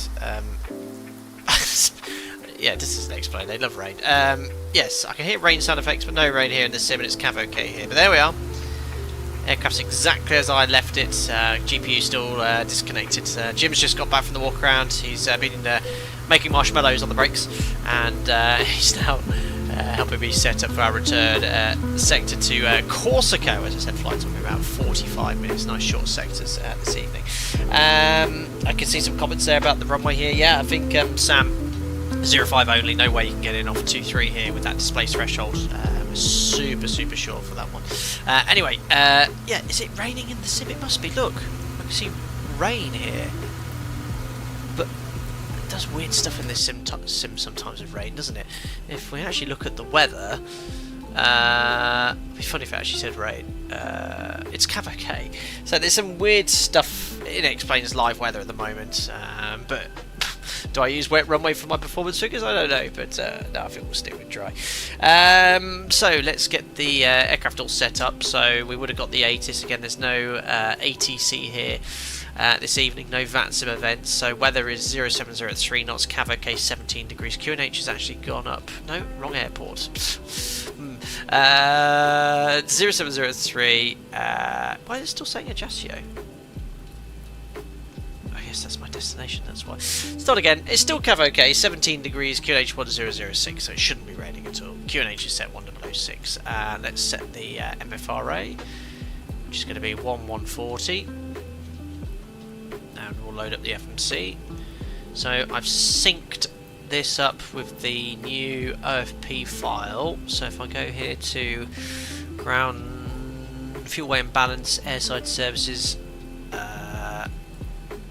load the new OFP, there we are, so much less fuel required. So we'll delete flight plan number 1, flight plan number 2. So 4324 required, so that's definitely the right flight plan. No weather is going to be a factor on our set today, we never know, we've explained, but we'll take block fuel, 4.5 tonnes, and activate the flight. There we are. So fueling and boarding requested, another 185 passengers for the return sector as well. Fabio, 9 out of 10 times runway 23 is the choice to take off due to speed limitations for the first turn after takeoff 05. Very interesting, and with a name like that, Fabio, you would be in the know. I should think you're familiar with procedures here. That's the part here. Initial climb, yeah, max 140. But we've got to backtrack, haven't we? That's going to be... There's quite a lot of traffic here. I think for Bantam we'll take off, though, on runway 05, because there's so many people here. We're going to have to wait ages for departure. 1, 2, 3, 4, 5. Everyone backtracking. Should we try 05? Yes, said the crowd. Yeah, but 05 is doable. Again, I've got no guidance here, but there is a SID here. What's the requirements for it? Takeoff... Initial climb, pilots are responsible for our own separation due to ground elevation. Only for civilian aircraft. Yeah, this very low speed. Marique, yeah, sorry. Yeah, so Fabio said very rarely. Ground flight deck fuel. Very rarely they use 05. It'll be if they have a really strong headwind, but because of VATSIM and there's a lot of people here, purely for convenience, I'm going to depart with 05. Give it a go. But yeah, I probably couldn't comply with this. I can't comply with this speed restriction. It's impossible. Well, maybe not. Maybe let's have a look at what the performance says later. Right, I'm going to try 05. Obviously, we cater with VATSIM any ATC event, but there isn't any. So, yeah, well, is that boarding already complete? Lima Foxtrot Kilo. No, where we are. Lima India Romeo Quebec. Sounds like it's stopped. Turn the music off for a second. Stopped raining outside. Flight plan request. Trade pull up. Yeah, probably. The fueling done as well. Yeah, already fueled.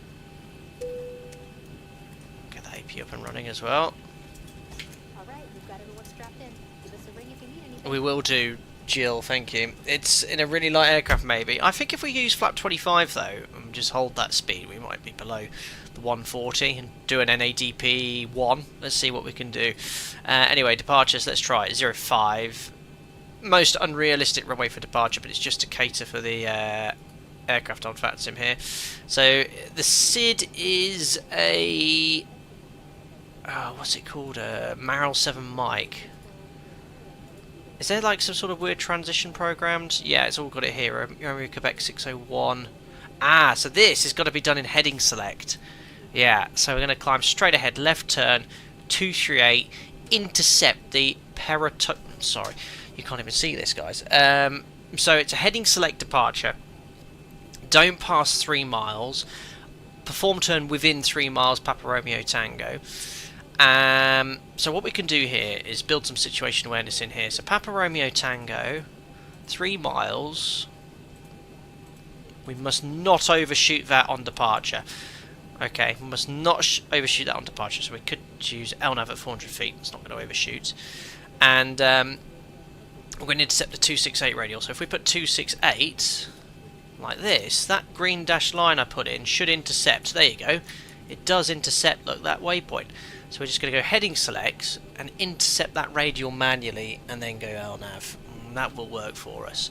And we'll comply with the speed restriction of 140 knots for the first turn. Again, you'd be very unlikely to fly this departure. Right, let's complete the rest of the performance. 0 fuel weights in, reserves are 1.9 for our alternate, which is Bravo India Alpha. Is that Bastia, the other side of Corsica? We'll go with that. Cost index is 30, cruising now at flight level 290, going a lot higher than before. We'll update that to 290. Elevation at our destination is, let's have a quick look here, 19 feet, so we'll put 0. Cruise wind, we'll get off our operational flight plan to 87 at 17. And top of climb ice is 0. Right, let's now look at the performance. This is what's going to be quite interesting to see if we can actually get out of here. So, takeoff. We are going to go full length. I don't think you guys can see Navigraph now. No, you can't. Let's have a little look here. Yeah, full length via Foxtrot. So all the runway length available, which is 1,605 meters. Let's bring that up for me again. 1,605. 1,560. Well, we'll go off that, more conservative. What do you reckon it's going to say, guys? Able or not able? Let's have a look. Oh yeah. Oh, it's flap 15 again. No problem. Oh, I did a play of it earlier, and it said flap 25. Look, we could also change this to flap 25, more to comply with these speeds, because I don't want to fly V2 plus 20, so let's do flap 25. I bet we probably couldn't do this in real life due to some sort of restriction in the event of an engine failure. But one thing I want to show you quickly, if I change this to 15, we have this runway limit. So right now with flap 15 we can only lift 63.1 tons. Our current weight is 62.6, so we've got about 500 kilos left. But watch how the runway limit increases when I change the flap setting to flap 25. Calculate. Look, I'm able to now actually lift 64.2, so flap 25 does give us better performance. We can take a higher gross weight. So flap 25 is what we're going to use calculate, and that is full 26k. So 26k, which we've selected. No assumed temperature. Flap 25. CG's in, speeds are this, and yeah, it's going to command a higher speed than the restriction, but what can we do? I'll just have to bug 140 and full pitch for 140 knots. Right, that's catered for 138 now. We wouldn't be able to comply with this 138. Okay, it's for fun. It's going to be interesting, this departure. APU's on the bus, that's all configured and set. AP bleed can come on. Nice cool temperature for the cabin. Flight director's back on. It's an RNAV SID. So there's no heading and courses. We'll just leave it set. Actually, no, we can set the VOR 12.5 and that radial for backup 268. We'll put it on the course here, and that way if the FMC fails or have any issues, we can actually route conventionally, and the VOR will make active because everything is based off the VOR this SID. Auto brake to RTO, reset fuel flow, take off legs, configs checked, and and we're all set up, ready to go. And we're going for the full V1 sim departure today. That sound better be turned up. I'll crank it up a little bit for you. Right, let's do the transit before start checks. Before start checklist to the line. Gear pins. Removed. Oxygen. What's the Tested pushback going to be? 100%. Yaw damper. On. Fuel. Something like, I reckon, this. I'll try not to block that other guy. Perfect. Ground to cockpit, plan acknowledged. Call me through the menu when you are ready. Ground to cockpit, tow is driving up. Good, so fuel we've got 4-5 on board, 4-3-2-4 required. Fuel 4 pumps. pumps on. 4 pumps on. Fasten belts. On. Fuel is always Windows. 3 and X-Plate 12. Air conditioning. Pegs auto. Yeah, you can leads use on. flat 25 in the Pressurization. 73. Unusual. Set. Pressurization mode selector. Auto. Instruments. Cross checked. Auto brake. Perfect. RTO. Parking brake. Set. Stab trim cutout switches. Normal. Foot trim Radios, again. radar and transponder. Perfect. Set and standby. Rudder and aileron trim. 3 and 0. Takeoff Brown's briefing. cockpit. Some doors are still opened or the GPU or the ASU are still connected. Oh, sorry. I'm waiting for all of them closed and disconnected, then I will proceed. Proceed. Discussed. PA. Okay, all doors and hatches Complete. are closed. Ready to FMC connect. CDU. Set. N1 and IAS books. N1 Perfect. and IIS Flat auto. 25 Speed departure. Stab trim. Set. Performance, weight and balance. Where's that tug? Oh, it's already there, isn't it? Checked. EFB. Airplane mode and stowed. Phones. Off. Flight deck windows and cockpit door. Closed. Doors. Closed. Passengers. Seated. Before start checklist completed to the line. Good, I'm just seeing if there's a SID stop level. So yeah, we obviously didn't brief after Romeo Quebec 601 what we need to do. So after Romeo Quebec 601, make a left turn, Gina Akuto Marel. Gina Akuto. Oh yeah, via Romeo Quebec 613, then Marel. There's no stop Tow level again. connected and bypass pin inserted. Release parking brake. So we'll just go straight up to our cruise level again, 290. There's no ATC. Good. Release parking brake to make sure we're not blocking anyone. We're all okay. Excellent. Parking brake released. Oh no! Starting pushback. Oh no! I've not done And New you Sky. may start engine. Can I start New Sky though? I've already started my pushback. I completely forgot to set it up. Okay, the cabin is secured. Have a good flight. Oh. Damn it. You can start it. Oh really? It's a good job I had because I've not done this. Perfect. I think so. Let's start it. Before start checklist below the line. It's going Air to be across the conditioning parking packs. brake's not set. Off. Anti-collision light. On. Parking brake. This. Moving. Set. Transponder. Out of. Before start checklist complete. I'm going to try and start a flight. I'm not sure if I can. Free flight alpaca. Is this going to work? 2 Juliet Alpha. Certainly not after what I've drunk. Oh, let's see. Lima India Romeo Quebec. I'm trying to start all the engines up as well. Starting engine number 2. Multitasking. Lima Foxtrot Kilo Juliet. Boeing 738. I'll just put departure 21. I have to do it 10 minutes, don't I? So 02. Operation complete. Go ahead and set the parking brake. 59 passengers. Well, I'm not going to make any money. I've started the flight. Let's see if it works. Right, parking brake set. And oh god, I'm not concentrating. Fuel on. Connecting tow. Stand by. Engine. Yes. Towers online. Oh no, they are online. I've already started my pushback. Okay, starter cutout, one change number 2. No, starter cutout 2463. 2 stable, starting 1. No, you have to do it 15 minutes before pushback, right? Well, I'll see, Sam. And you have to set the time on New Sky outside of 10 minutes from your actual pushback, which is what we did. So we're actually 10 minutes early. See what happens. N2, oil pressure, N1, 25. Tow is disconnected and bypass bin has been removed. Hand signal on the left. We'll see you next time and have fun up there. I will. Oh, the tower's now disconnected. Okay. Probably realised we're already pushed back.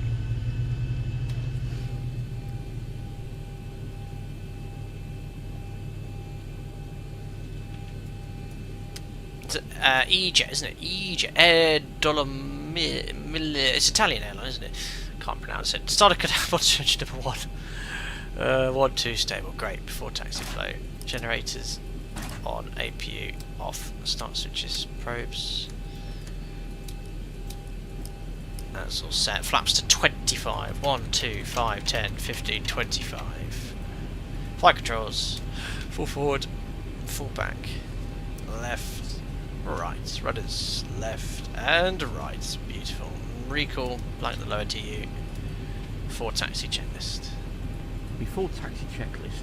Generators. It's kind of Lufthansa. Okay. APU. Off. Start switches. Continuous. Probe heat. On. Anti-ice.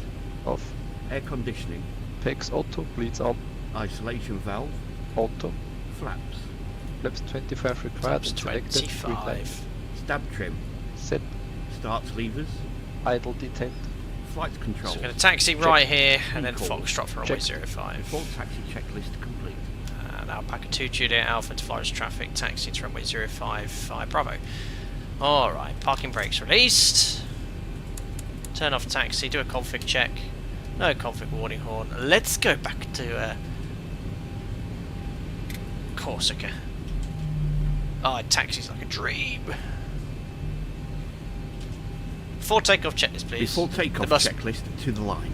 Config. Wait a second. Checked. Flaps. Flaps 25 set. Green light. Stab trim. MD-80 there. Set. Takeoff briefing. So Pax auto bleeds on V-speed set for flap 25, 26, 27, 38 on the MCPV departure. It's the Maril 7 mic, and we're going to do it in heading select before 3 miles left turn, and we're going to intercept the radial 268. 268 radial, that was correct. Robo Quebec 601, climbing to a flight level 290. The engine out SID procedure here, I have no clue. So hopefully the engines won't fail. Reviewed. Reviewed. Cabin.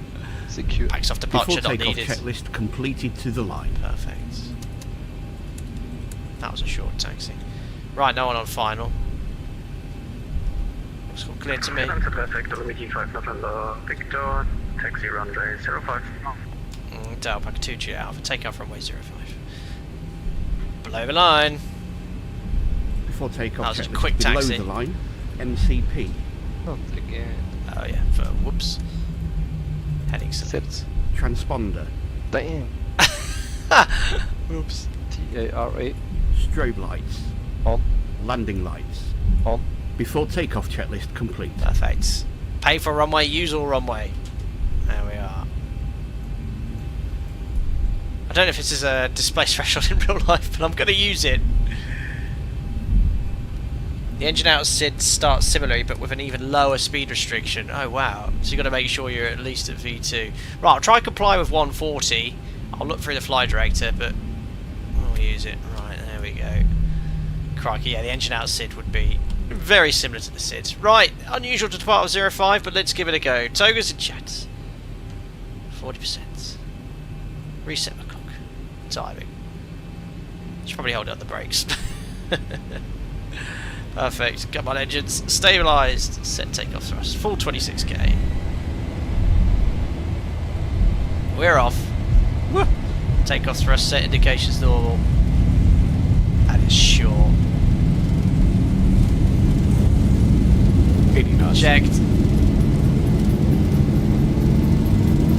Crikey. I wouldn't want to stop at V1. V1 rotate. Oh my goodness. Positive brake. Gears up. So let's make sure we're above 550 feet. 400. Start the left turn. Oh, where have I gone with the heading bug? Whee! There we go. Well, whoops, yeah, no more than 30. Whoa, my speed. Whoa, 1,000. whoa, whoa, whoa, whoa. So we're going to fly NADP1. I wonder if I just go... It's a bit non-standard. I just want the flight director to command the speed restriction of 140. We'll do it as NADP1. Oh yeah. Bank angle check. That's what V1 says, isn't it? Oh crikey! Oh come on, fly the plane, Sam. God damn it! Too easy doing flyby views. That's when it's not trimmed, so massively below the speed. Alright, 3,000 feet bug up. And just to show you, even with flap 25, 26k, we've got plenty of performance. Oh, come on, lower the nose, bug up, bug up, bug up. There we are. So again, it's the same as the flap 15 departure we did. So as soon as we're above the white bug, we'll select flap 15. Hold on, why is my auto throttling arm? Oh, I know why. It's because I went to level change. That's why I didn't go to climb thrust. So above the white bug, select flap 15. So intercepting, remember that green line, not the magenta line. Flap 5.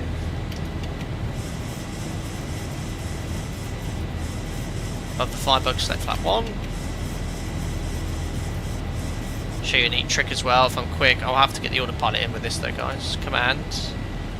You can intercept manually. If I select Romeo Quebec 601, bring it to the top, put the intercept course 268, execute. I can intercept in LNAV using the magenta line.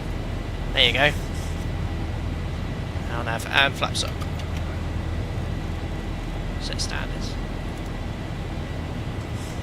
There you go. So that's what we did in heading select, and then intercepted, extended the centre line from the radio. Did you just power start a 7.3? Pretty much. Flaps up, no lights. VNAV. Already max 210 knots. Look still. Have to take off checklist. Yeah, it's a bit sketchy in the old 7.3 missed departure. Air conditioning and pressurisation 3.0. Climbing. Set. Release the crew. Standard set passing 80290 after takeoff checks complete. Beautiful. Bye bye, Florence.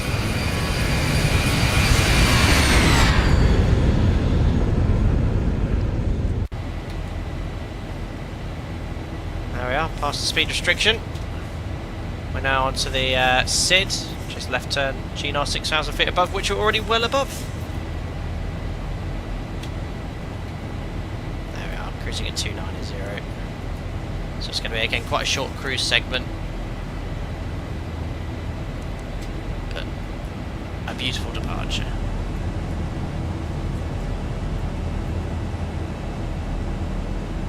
Hello Pangolin, nice to see you. Simba, I think I'd prefer my A319, I saw that. Yeah, the 319 is powerful, isn't it? Dennis Jackson, howdy, hope you're doing well. Joss enjoying the clouds, does look very nice in Expo 12. Passing 104.290, pre-cruise checks. Just turn the volume down slightly. Fuel, 4 pumps, lights, and the APU was off. Pressurization, throw 4.0 sets. Mr. Passengers recall, checks complete. Still some weird, funky clouds in Expo 12 though. I mean, yeah, I think this beta might have done some stuff. So yeah, that departure was challenging, and flap 25, obviously because of my flyby view and I wasn't quite in trim, I sort of let the nose drop slightly, but in reality, bugger speed restriction and just don't fly outside the, follow the flight directions accurately to comply with the restrictions, you'd be fine.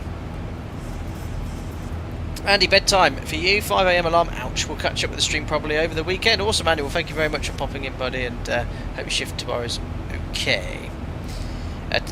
Free Sky check, very nice, extra streaming, excellent, good night, thank you very much as well. It's late night for everyone, actually, yeah, it's 10 o'clock here in the UK, so a lot of my friends in Europe, it's you know, now it's midnight already, but this time tomorrow I'll be approaching the descent in real life on my sector to an undisclosed Canary Island.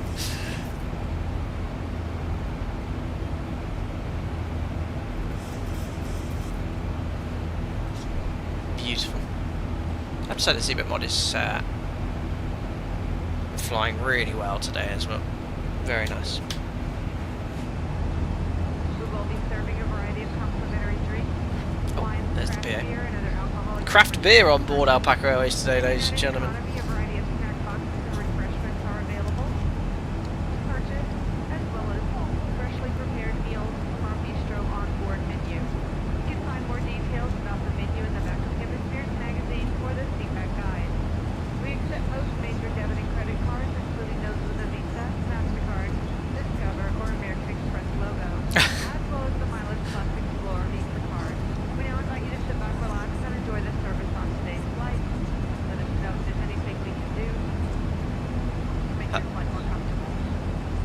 Well, there you go. Aren't our cabin crew wonderful?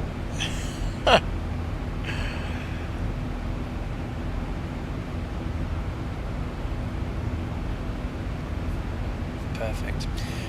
Ruben Schwartz, Swiss used to fly Zurich to Treviso on an old Avro RJ due to the short runway in Florence. Done that route on several occasions. Some nostalgia. Very cool. Yeah, that would be the perfect aircraft for the airport. Harry Samples formed the other day. I'll be on the 7-3 as a tier I on the type. What do you find most people get caught out by during the course, please?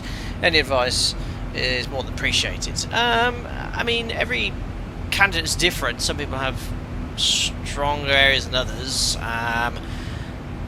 Sort of SOP is obviously unique to the airline and whichever operator you're going to be flying with, so learn those. From a handling perspective, obviously you're going to have to do an LST, so I'd say the most common sort of screw-ups, but weaker areas that require sometimes a bit more careful attention with certain people are things like raw data ILS. Single engine handling can sometimes be a bit tricky for certain people to learn the first time, but again, it's just practice. But yeah, raw data, single engine handling, go around, single engine. Yeah, don't rush checklists as well. Memory items, make sure you differentiate between an engine flame out, an engine that can be restarted, severe damage. See that a lot. Know the FMC, how to manipulate it, especially when diverting and things like that. So yeah. Oh, Jimmy, Tao is now online. I'm the only one at the airport, lol. Well, say hello, say ciao. Oh my god, that's loud. Sorry, guys. I forgot to turn down the exterior volume.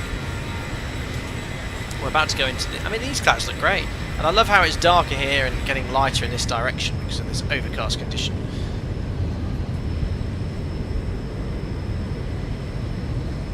Very nice.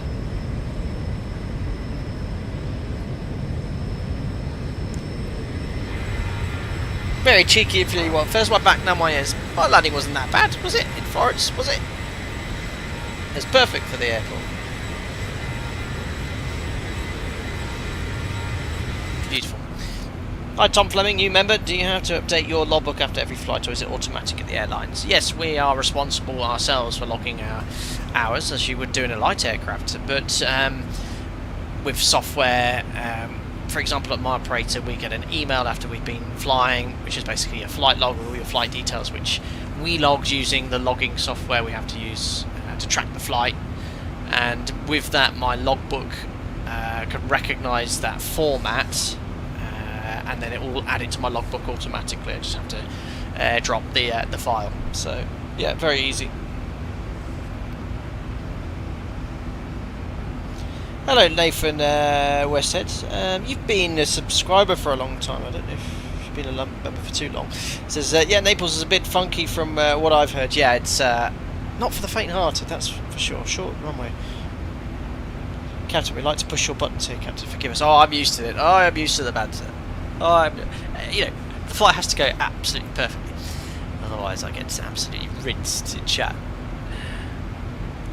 But yeah, the mod has behaved beautifully. There we are, out the cloud now.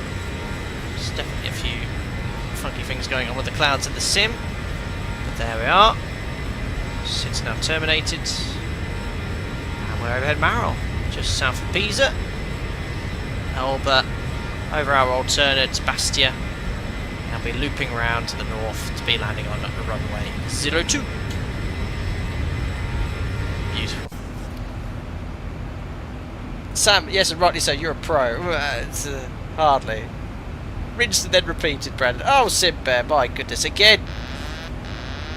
Very generous, Simbear. Once more. Another 5 gifted members coming in. We've got Pangolin, welcome back. He used to be a member of this channel. And Eugene Kostyuk, Mitchell Taylor, Ikina Madwick, and Alex Thompson, all being gifted members on behalf of Simbear once again. Very generous. Thank you, Simbear. Never needed, but you're always very generous. Minimums, approaching minimums. Thank you very much. Want to go? Watch the vertical speed. It's yeah, approaching 1,000 feet per minute, so we'll slow it down. Yes. Approaching minimums. Perfect. Sam, it was the chap who donated like 1,000 memberships on an A300 and A310 stream once. I don't think it was 1,000 memberships. I've had some streams where it's gone crazy, but yeah, never that many. Beautiful, flight level 290 VNAV. And here we are, sat in the cruise, 80 miles till top of descent. Right, what approach are we flying into Ajaccio this evening then? So again, as I was saying to my watchers, if you've just tuned in earlier, when we departed Ajaccio, I do have an airfield brief or guidance from my operator at this airport. So for example, we departed off runway 20, but runway 02 is the only runway we're approved to land on. We cannot land on 20. Now there are approaches here, but we at my operator are not allowed to fly any of them. We can't even do a circle to land. So we have to land on 02, which the wind's favouring today anyway, and it's Cav OK. And the approach is available. We've got an ILS approach with multiple minimums available based off the missed approach climb gradient. We also have an RMP approach available, which we can fly. It's completely up to you guys. With very high minima, we can lower that based off the missed approach climb gradient. Again, 5%. And we actually have, you might find this quite interesting, guys. Notice, a question for you in chat, let's see if anyone notices this here. If you look at the missed approach, it says, as soon as the aircraft is established on climb, turn left, max 185 on 242, climbing up to 3,000 feet. The missed approach of an airport is based off a missed approach point, which you can see here is at 4 miles. 4 miles. What do you do if you have to go around then, guys, after the missed approach point? We talked about it very briefly in Florence, but I don't have any guidance here. But I do have guidance for this airport if you have to go around past the missed approach point. What do you call a go around past the missed approach point? What procedure? It's called a what landing procedure? Let's see if anyone... Panic procedure, said Lee Russell. Not quite. Not aborted landing. That's go around for 50. Yes, Harry Hibbert, balked landing procedure. You've got it. James, Nathan, Martin as well. So I cannot show you my operator's documentation. It's the agreement I have with my operator when I ran the channel, which is absolutely fine. However, I can sort of talk about the bulk landing procedure because I do have guidance to this airport. So let's have a look here. It talks about, yeah, what do you do if you have to go around? Let's say, you know, at 50 feet we decide to go around, or after touchdown. And it's very similar to the most missed approach track. It just says sort of, look, there's a self-briefing for this airport, very high to terrain, cannot land on 2002 only approved, and it basically says in the event of a go around between minimums and 50 feet, you must follow the following procedure. And this is written by the performance department of the company. It says basically, due to high terrain west of the airport north, which is here, you need to fly a ground track and an appropriate bank angle to the left to be clear of terrain. You advise ATC, so you tell ATC, yeah, we're going around and complying with our bulked landing procedure, and for that it's a left turn to track 277 until we're 7 miles west of the aerodrome, and then we route to a waypoint Horo once we're 7 miles away, and we insert some things in the fixed page for situation awareness. Okay, so runway 02, which is going to be our landing runway. We've got our usual rings today, which will be 10 miles and 4 miles. But also, we're going to put a ring around AC, if it will work. No, it won't work, of course. We could probably also do it off runway 02.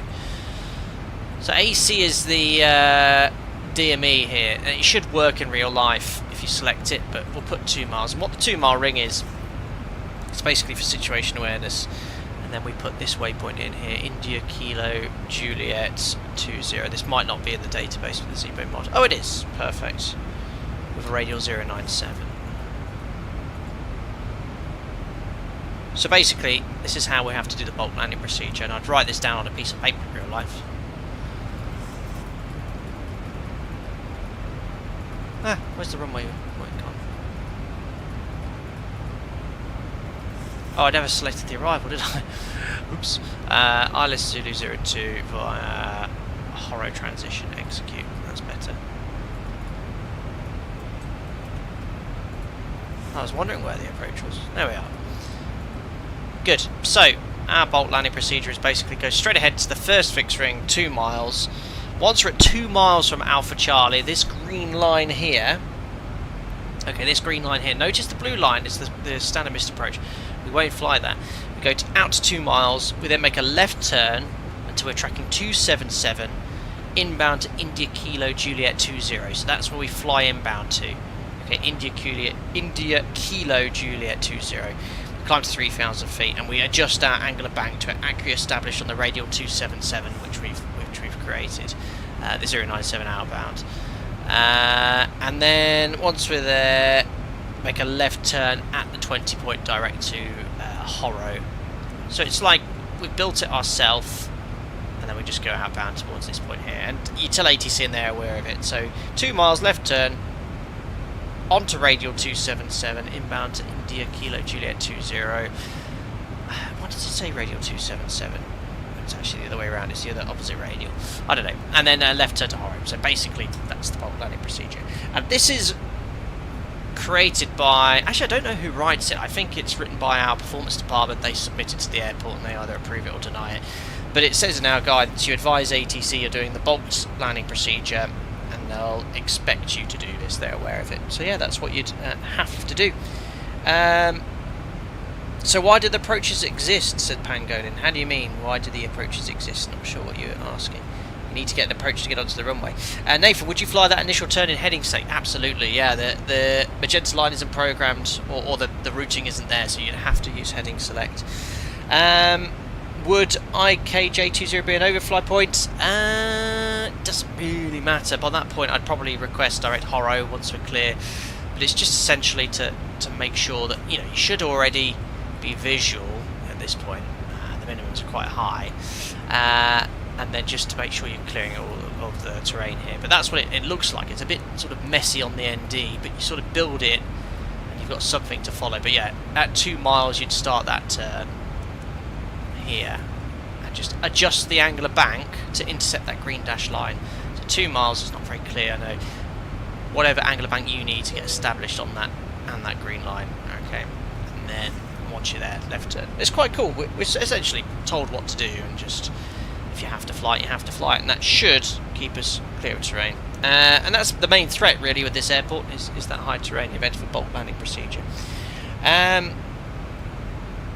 Perfect, Jimmy. I'm the only one that didn't depart 05. I'm feeling major FOMO. No, that's the actual main runway they depart from. Anyway, crikey, we've been talking about this bolt landing procedure for ages. Let's just quickly get this set up. Descent winds. 1103 is the ILS. From my test sector already set there. Course is 022.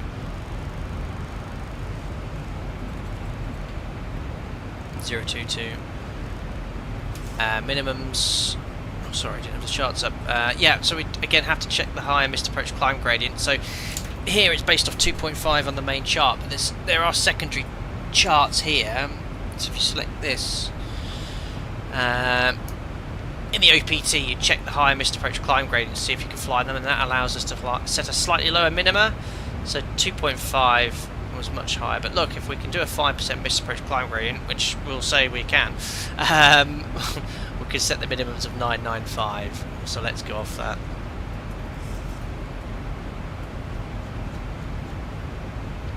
Perfect, 995.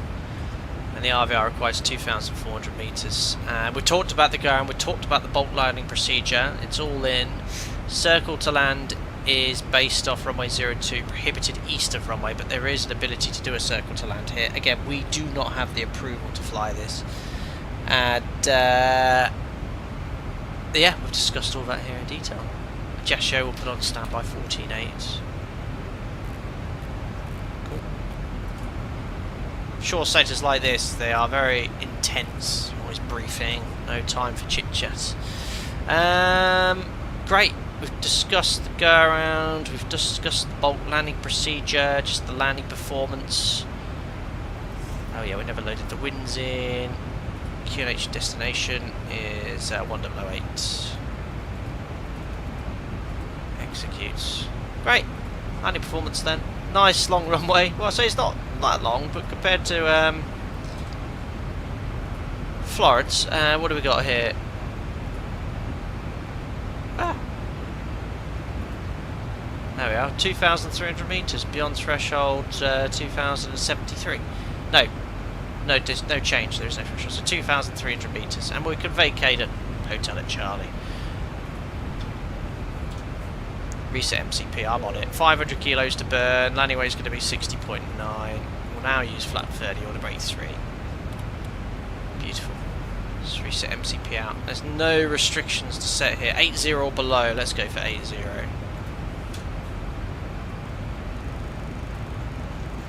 Set. It's gone out of hold because we passed top of descent. VNAV. Bear with me, guys. Chat. Have I done everything for the setup? Yes, I have. Cool. Star we didn't really look at, but yeah, we go. On have star. Follow the points. Follow the restrictions. All the way to Haro 200 knots. Let's see how the bomb performs. Descent checklist. Descent checklist. Pressurization. Beautiful view. Look at the scenery here in Anti-ice. Corsica. Off. Approach briefing and fuel. God, these. I know these are. I hope the pace of my briefings is okay, guys. I know my streams and tutorials are designed for more the sort of people wanting to take it up a step in flight simulation. Descent checklist. If you're new to flight simulating, for example, you're going to be overloaded. But I hope you sort of find these explanations interesting. Something a bit different with the bulk landing procedure, and we could perhaps do a tutorial on that at some point. But yeah, hope you enjoyed it. Harry, are your airport-specific guidance part of your ops manuals, part C maybe, or are they an entirely separate document? We have separate PDF documents called airfield briefs for all of our destinations and bases. Captain Ruben said, hello, really love your live streams. I really want to fly on the X-Plane 11. Could you make a giveaway? And no giveaways today, but if you frequently watch my streams, I do like doing the odd giveaway here and then. I don't usually give away simulators because they can't really be gifted. Usually somewhere where gift cards are available. But keep your eyes peeled, you never know. Nathan, does the local agency get informed of these procedures by the airline, or is it the crew's responsibility to tell ATC? That's a great question. I should think it's the airlines, because our airfield briefing documentation says, in the event of the bulk landing procedure, advise ATC, company bulk landing procedure. 50, and they will most definitely 30, 20, understand what's going 10. on. Dave, thank you very much for the $5. What does he have to say? I'm late to the party, but many congratulations on the birth of your daughter. I hope you get a chance to go and wet the baby's head. I beg your pardon. Go wet the baby's head. Thank you very much, Dave. What is that again? Is that some sort of thing you do? I need to look that up. Wet the baby's head. What does that mean? I've heard that saying before, but I'm going to have to remind myself. Thanks, Dave. I think I know it is. Oh, it's a figurative idiom meaning to celebrate the birth of a baby by drinking alcohol. Oh yes, I have been wetting the baby's head multiple nights. Off work, I'll let you know. Thank you very much, Dave, for your generous donation. And yes, the new normal has taken some adapting, but it's hard work, tiring, but I would not change it back, because every time you have her in your hands, and she's only a month and a half old and still doesn't really have much to do apart from drink, poop, wee, sleep, cry. But she's starting to do little things, like little facial expressions when she sees you. She recognises the bottle when I'm feeding her. So I get the bottle and she does this little pout. And she goes, oh, I know what that is. It's just things that I cannot describe. It's I don't know, maybe it's a ancestral thing. It's you can't take away those memories. Thanks, I'm going off on one. Anyway, Scotty 2 said get plastered. Bloodline sounds like my day-to-day. Brilliant. Arrow, are you planning on flying the CSS 737 this weekend? What's that? Isn't that a 737 Classic that's being released? I'm working this weekend, but I have got a standby beginning of next week. Maybe I could. I don't know much about it. I think someone talked about it, but is it Microsoft Flight Simulator? I explain. I don't even know that much. I'll definitely try any 737. I'll fly, guys. Means have a dream. Got it, Greg Scott. Thank you.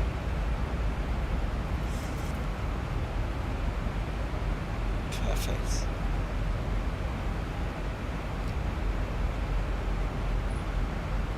Right then. VNAV behaving very nicely in the descent, approaching Bebev, left turn to Kilo Juliet 800. Beautiful terrain. Look, we should be looking outside. It's Corsica here. Very nice. So climb, coming out of Microsoft Flight Sim 2020, very good. Swimming climb, oh yes, I sent you an email about it. Ah yes, I know, I do get a lot of emails from you, so I do recognise your name actually. Do bear with me, as I can't reply to every email individually. In fact, I won't bring up my inbox on screen, but typically on an average day I get around 15 to 20 emails. I think a lot of them are scams, asking me to advertise Lynx deodorant or Duolingo advertising, but a lot of them is also subscribers. I cannot reply to all. It's impossible. Joss, any thoughts on doing bush flights? I'd like to do an online Microsoft Flight Sim 2024 multiplayer flight, but I think the multiplayer doesn't work very well in Microsoft Flight Sim 2024. The settings in the menu are so rubbish, I cannot actually view any aircraft, so I'll probably jump into Microsoft Flight Sim 2020 again and use that. Dead Mo says, on an online service like VATSIM, do you just do a normal ground procedure rather than a bolt? Yeah, so a VATSIM controller probably at an airport like Ajaccio wouldn't be familiar with that procedure. I don't know. I don't know what VATSIM controllers have guidance for, but if you advise you're doing a bolt landing, what you're doing, describe the routing, and yeah, perhaps they would cater for that. Seatbelts on. Track required. It's just monitor the speed. Yeah, so slightly above our target speed. We'll monitor that carefully.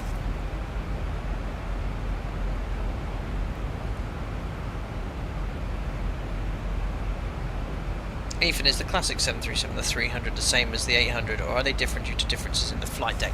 So yeah, the 300 falls in the same type rating as the NG, so it's 300 to 900 series. The 200 requires, I don't know, a separate type rating essentially. Nathan, I got a HMRC scam email earlier today. Kind of believed it until the email address was a Wi-Fi password. Oh, you've got to be so careful. I mean, I think I'm reasonably savvy. I've never been hacked, but they're so convincing. Some of them, they look so realistic. Someone climbed some nice scenery around Italy and Sicily. Yes, I mean, this is Corsica, but French Island, but it is beautiful.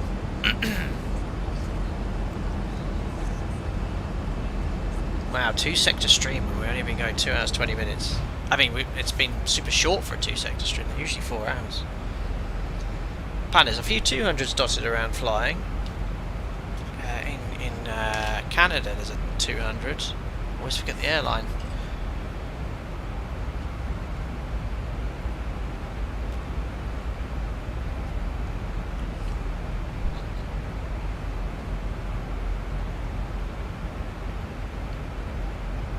Alright, that's Kilo Juliet 800. Next Kilo Juliet 900 to be at or below flight level 80. Now, probably in reality you'd get a little shortcut here if there's no traffic. The 80 restriction, if I temporarily delete that, yeah, we're already way below that, so it's not giving us much of a shortcut. But I might give us a little shortcut on base leg, see if I can deal with it. Oh yeah, that's it. Aditya Elvis Presley fan channel. No Lenore, I believe they're called. Yeah, and I think they've got an FMC and it's retrofitted with some modern equipment. Right, we're just going to use a bit of speed brake here just to get back to target speed, especially as approaching the decel points. Seatbelt sign is on. Ruben Schwartz, I did do a stream into Calvi. Yeah, that's a circle to land. Oh, it's quiet. Put some music on for the fly past. There we go. Speed brakes out just to help us get back on target speed. So obviously the approach has to sort of loop round the island because of the terrain.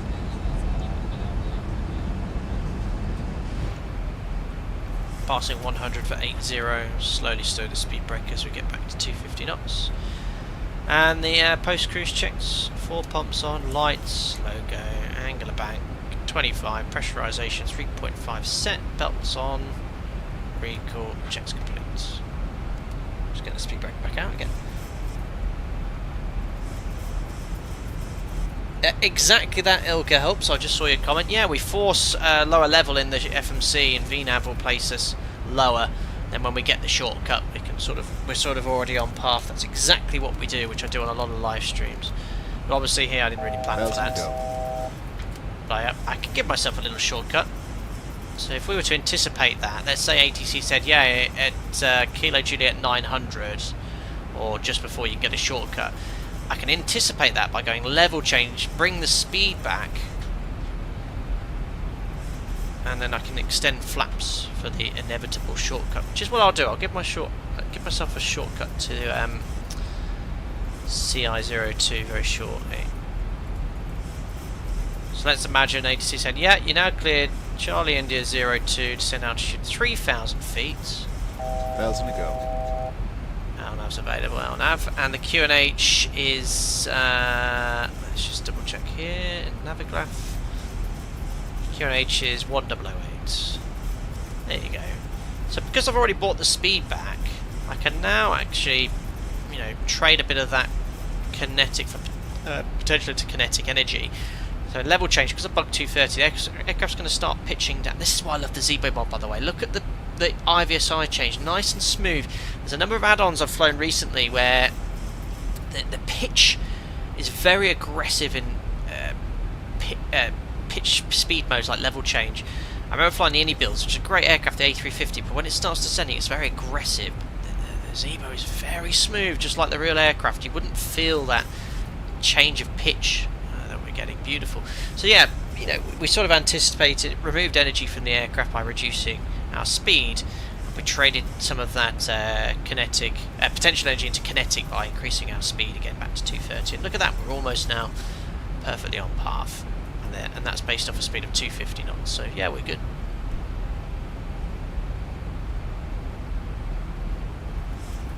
Beautiful.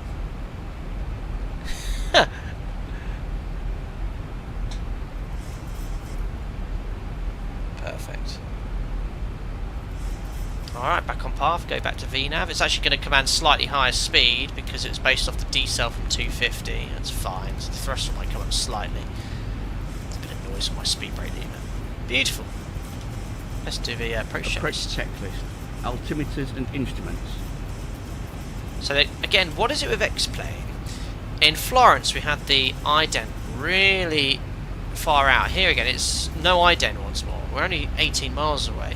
Well, we've got the ident but no localizer or glide slope information. Set and cross check. We have the localizer, but where's the glide slope?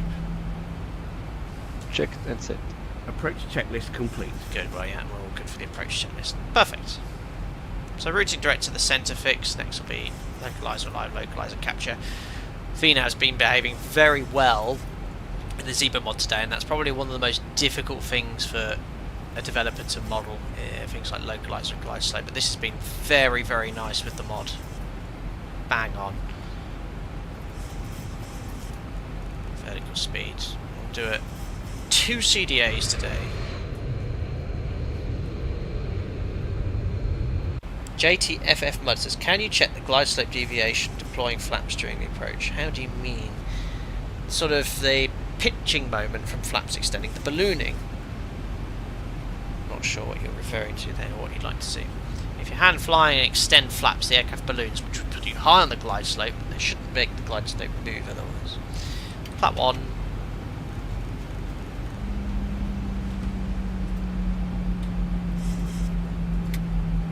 And there we are, localizer, glide slope alive, arming approach. Flap 5. Perfection from ZIBO today. Localizer live, localizer capture. Runway heading 022 is set. We talked about the bulk landing procedure after glide slope capture, which is imminent. We'll set 4,000 feet. And it's reduced, you're quite right. Glide slope capture, missed approach altitude, 4,000 feet set. Yeah, superb work. For the... I mean, ZIBO could charge 80 quid and it'd be worth it. I better not say that. He wouldn't. But it's that quality, honestly. JTFFU, yeah, ballooning on autopilot leads to glide slope deviation, then high rate of descent to catch up. In the mods, I'll go back to flat 1. I mean, that's sort of... to a degree, that's quite realistic, but obviously when you go flat 5, the aircraft in glide slope capture like this is very good, and I'll go flat 5 now. The aircraft will balloon like this, so this is realistic, but the aircraft will straight away pitch down with the elevator and lock onto the glide slope. That's perfect. That's normal. That's completely normal. Very realistic. There'll be a slight balloon, and you can fit it in the aircraft, and it will just keep locked on that glide slope and adjust the vertical speed as required. Same with thermals. Sometimes you're on the glide slope on a hot day, you can have a huge thermal at around 1,000 feet, which really pushes the aircraft up, and you can see the IVSI start decreasing, but then you can feel the elevator pitching down to stay on the glide slope, and it's really good, the aircraft. It's very, I would say it's very aggressive to ensure that you stay on the glide slope. Perfect. Right, no ATC. Next time I'll do a busy event, but there we are. Airport straight ahead. Been beautiful, beautiful street, beautiful weather.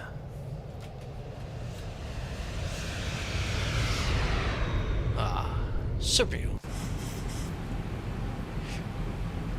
Harry said one of his mates just did base training, said surprised by how strong the balloon effect is. Yep. Flat 1, flat 5 especially, aircraft really has an increase in lift as the leading edge devices start moving forward, and it does require a bit of anticipation and in pitching down and trimming. But obviously when you're used to it, with experience, you get really good at anticipating that. But when you first fly in the level D, you can see this balloon, especially on the raw data. But you mustn't let it balloon you. You've got, like with any aircraft, don't let it fly you, you fly it.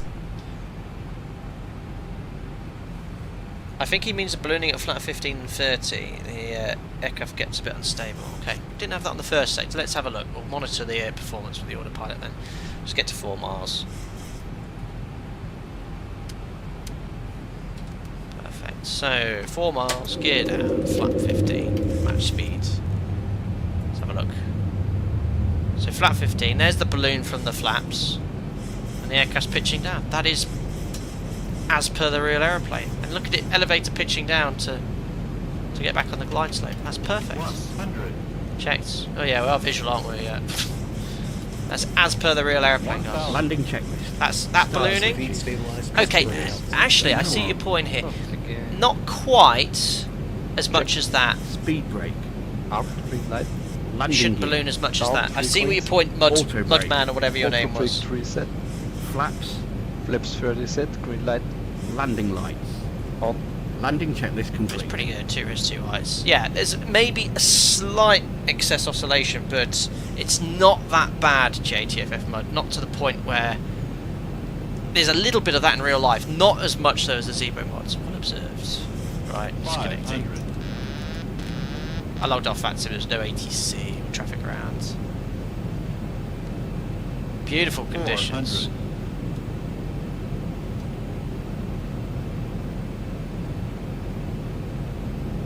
400. There's no wind, no excuses, although I'm already deviating off the centre line. But yeah, it's very washed again. I just don't like the view in X-Plane. Where am I going? It's so white. It's like I'm landing in heaven. 100. Oh, I've got a bit high at the end. I'm too... Oh, it's not concentrating. 50. 40. 30. Oh gosh. 20, 10. Oh, I nearly smashed that down. Oh. Floaty, floaty. Speed breaker. That was awful. Nearly absolutely smashed her in. 100 knots. 80 knots. 80 knots. I thought I was going to bury it there. 60 knots. Ladies and gentlemen, welcome back to Corsica. Whoa. Yeah, I was a bit late flaring, and my rate of descent was a little bit higher. So had I flared at 20 feet, that would have been a thermal landing, that one. There we are. At least we've got much more runway here. Oh, come on, brakes. Oh, 10 knots. There we are. Perfect. Beautiful.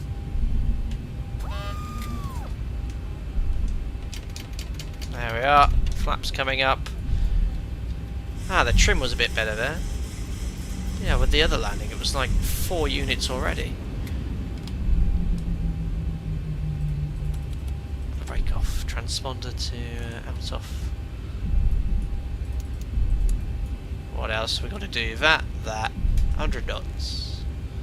4,100. Star switches off. Strobes to steady.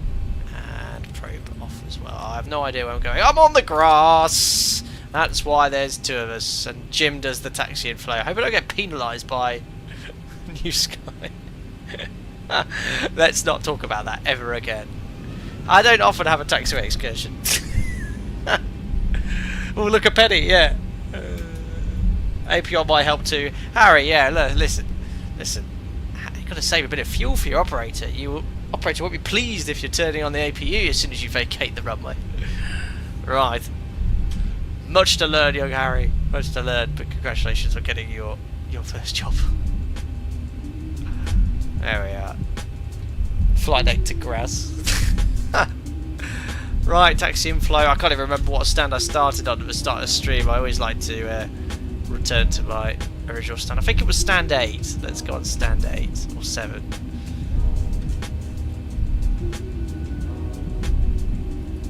Beautiful.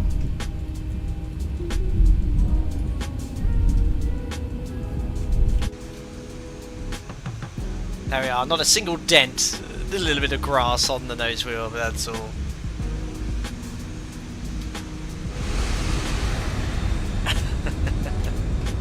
Right, now we can crank up the APU. I know it doesn't sound like a huge amount of fuel saved, but imagine if you're an airline operating thousands of flights a day. It does equate to millions of pounds a year in fuel burn. Right, stand number 8.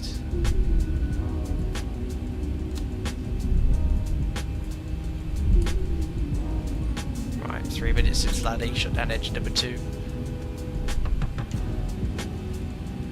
Jim's handshaking on the old tiller. Do we get a funky taxi replay? Yeah, we don't talk about that. I'll make sure the replay ends prior to that. Oh dear. Oh no, I need to put up a parking. I know something like that. There we go.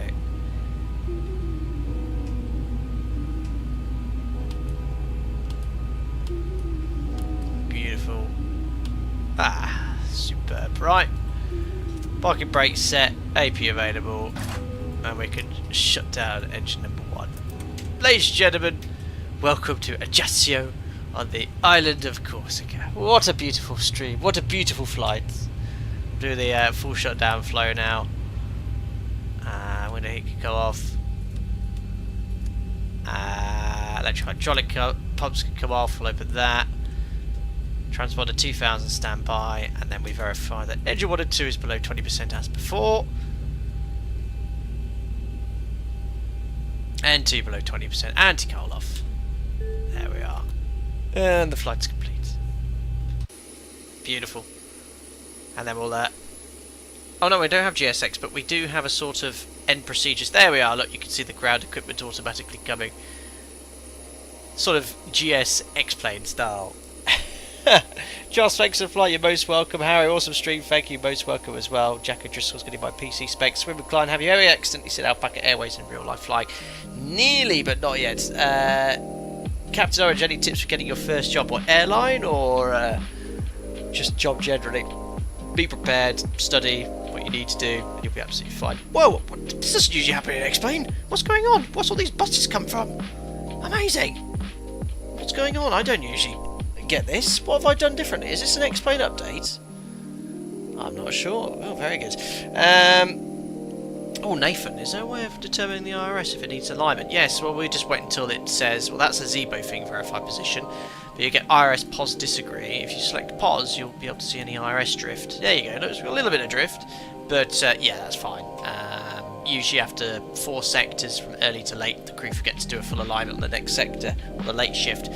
The alignment can increase a little bit. You get IRS pods disagree. On the ground, it's still quick alignment, but it's never an issue. Anyway, a couple of scores to check. First one is ZIBO MOD. How did he grade me? Approach rating great, and a landing was excellent. I'll have you know. That's 9 out of 10 stars. What was wrong with the approach rating? Oh, yes. I think if you go right above 1,000, at any point it gets a bit unhappy. But there you go. It was basically 10 out of 10. And New Sky. What did I get for New Sky? Is it going to be another 10? I hope. Yes, it was, of course. I lost money though, $299. It's only because I had 59 passengers. That's pretty efficient, you know. To break even, I reckon I need about, what, 80 passengers or so? But I couldn't board any more with that. Anyway, 10 out of 10. That makes it not quite a perfect month. I didn't have one. Yeah, 9.95, for goodness sake, in the A350. Unbelievable. Wasn't rigged, it was pure quality. What a landing. Anyway, looks like all the passengers are already offloaded. We'll do the replay. Thank you, DZ Speedbird 115.5. Great flight. Thank you very much for joining in. Anthony, you could lose that much with a full airplane depending upon the fares that day. Absolutely, and the fares obviously vary considerably based off demand as well. It was my Airbus moment, skittish with the low score, absolutely. Ajaccio, Elvis Presley fan channel, that was great. Thank you very much for popping it in. You don't have to call me Sir, just call me Sam, that's absolutely fine. Sam Heaton, good elevator, that's 7.3. Was that regarding my landing as well? We'll have to see. Anyway, let's conclude the stream. 2 hours 40 minutes for 2 sectors. That's great. Wanted to get done by 11 o'clock, so 2 on scheduled Alpaca Airways flights and satisfied passengers today as well. Anyway, we've logged off of that sim. Let me just turn off everything here in the background for the replays. There we are, and that's done as well. Excellent, excellent, excellent. Yeah, I'm doing stuff in the background, guys, being a pro streamer. There we are, perfect. Fingers crossed for the replay of the beta. I did do some on the test sector and it worked out okay. I'm not going to go all the way back to Florence, but I just want to see that landing here where I absolutely nearly smashed it down. Oh, yeah, it's much better than replay tool. Could have been messy. There we come in.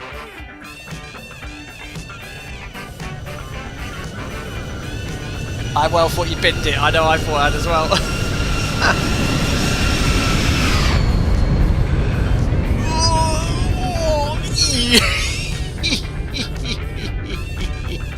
That was close, guys.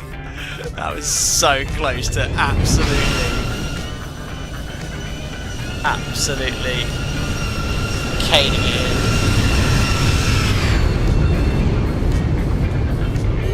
Oh, I think the ground effect saved. I think the ground effect saved me. Yeah, it's a bit of an aggressive pitch, but oh, that again, just stunning physics from X-Plane.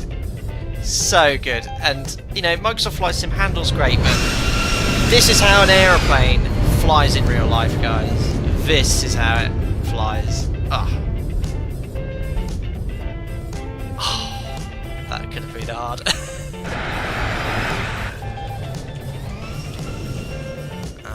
Let's have a look at this.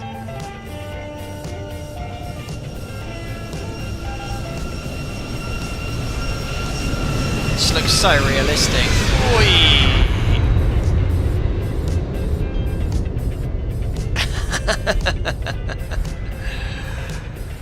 Beautiful.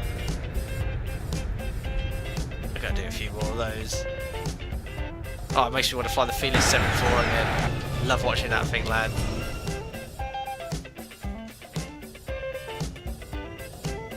Looks so good.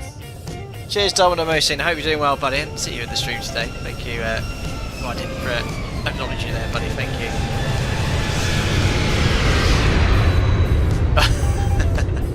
It wasn't really a landing we're looking for though. It was a bit, could have been, that would be one as an LTC. I'd be like making an input in the pitch. Like, yeah, flare.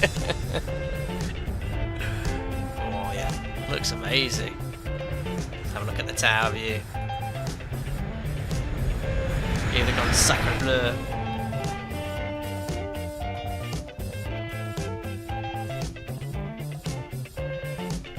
Do you get to watch landings like this in Level D? No, there's no replay functionality at all.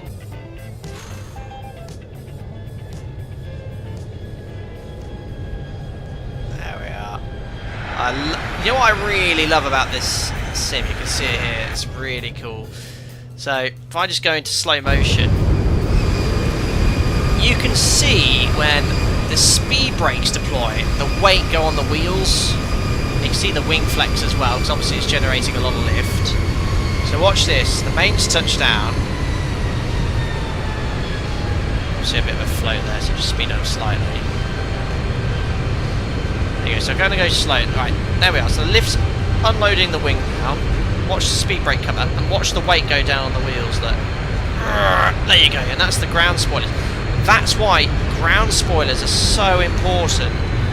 And speed brake. It's actually more important, far more important than reverse thrust. If you guys can hear me or not, because it gets all that weight on the wheels. Look, watch it in live time. Watch. So I touched down initially.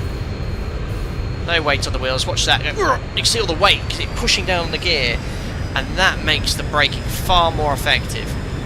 So lift dumpers and speed brakes are vital for a safe man. Anyway, let's pop you in for this engine view. Oh no, you're going to see me got the grass in that view. Oh well. You can see some random boats here in X-Plane 12 as well.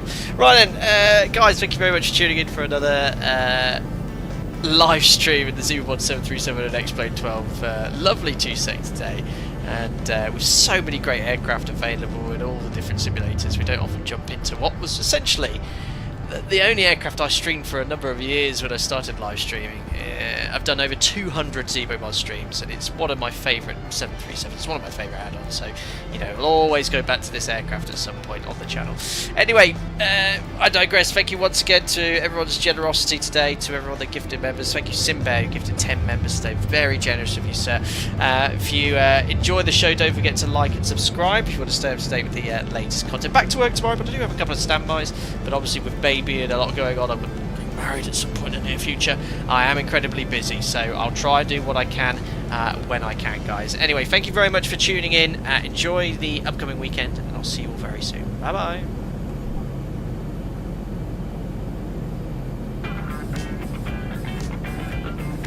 I pressed the wrong button.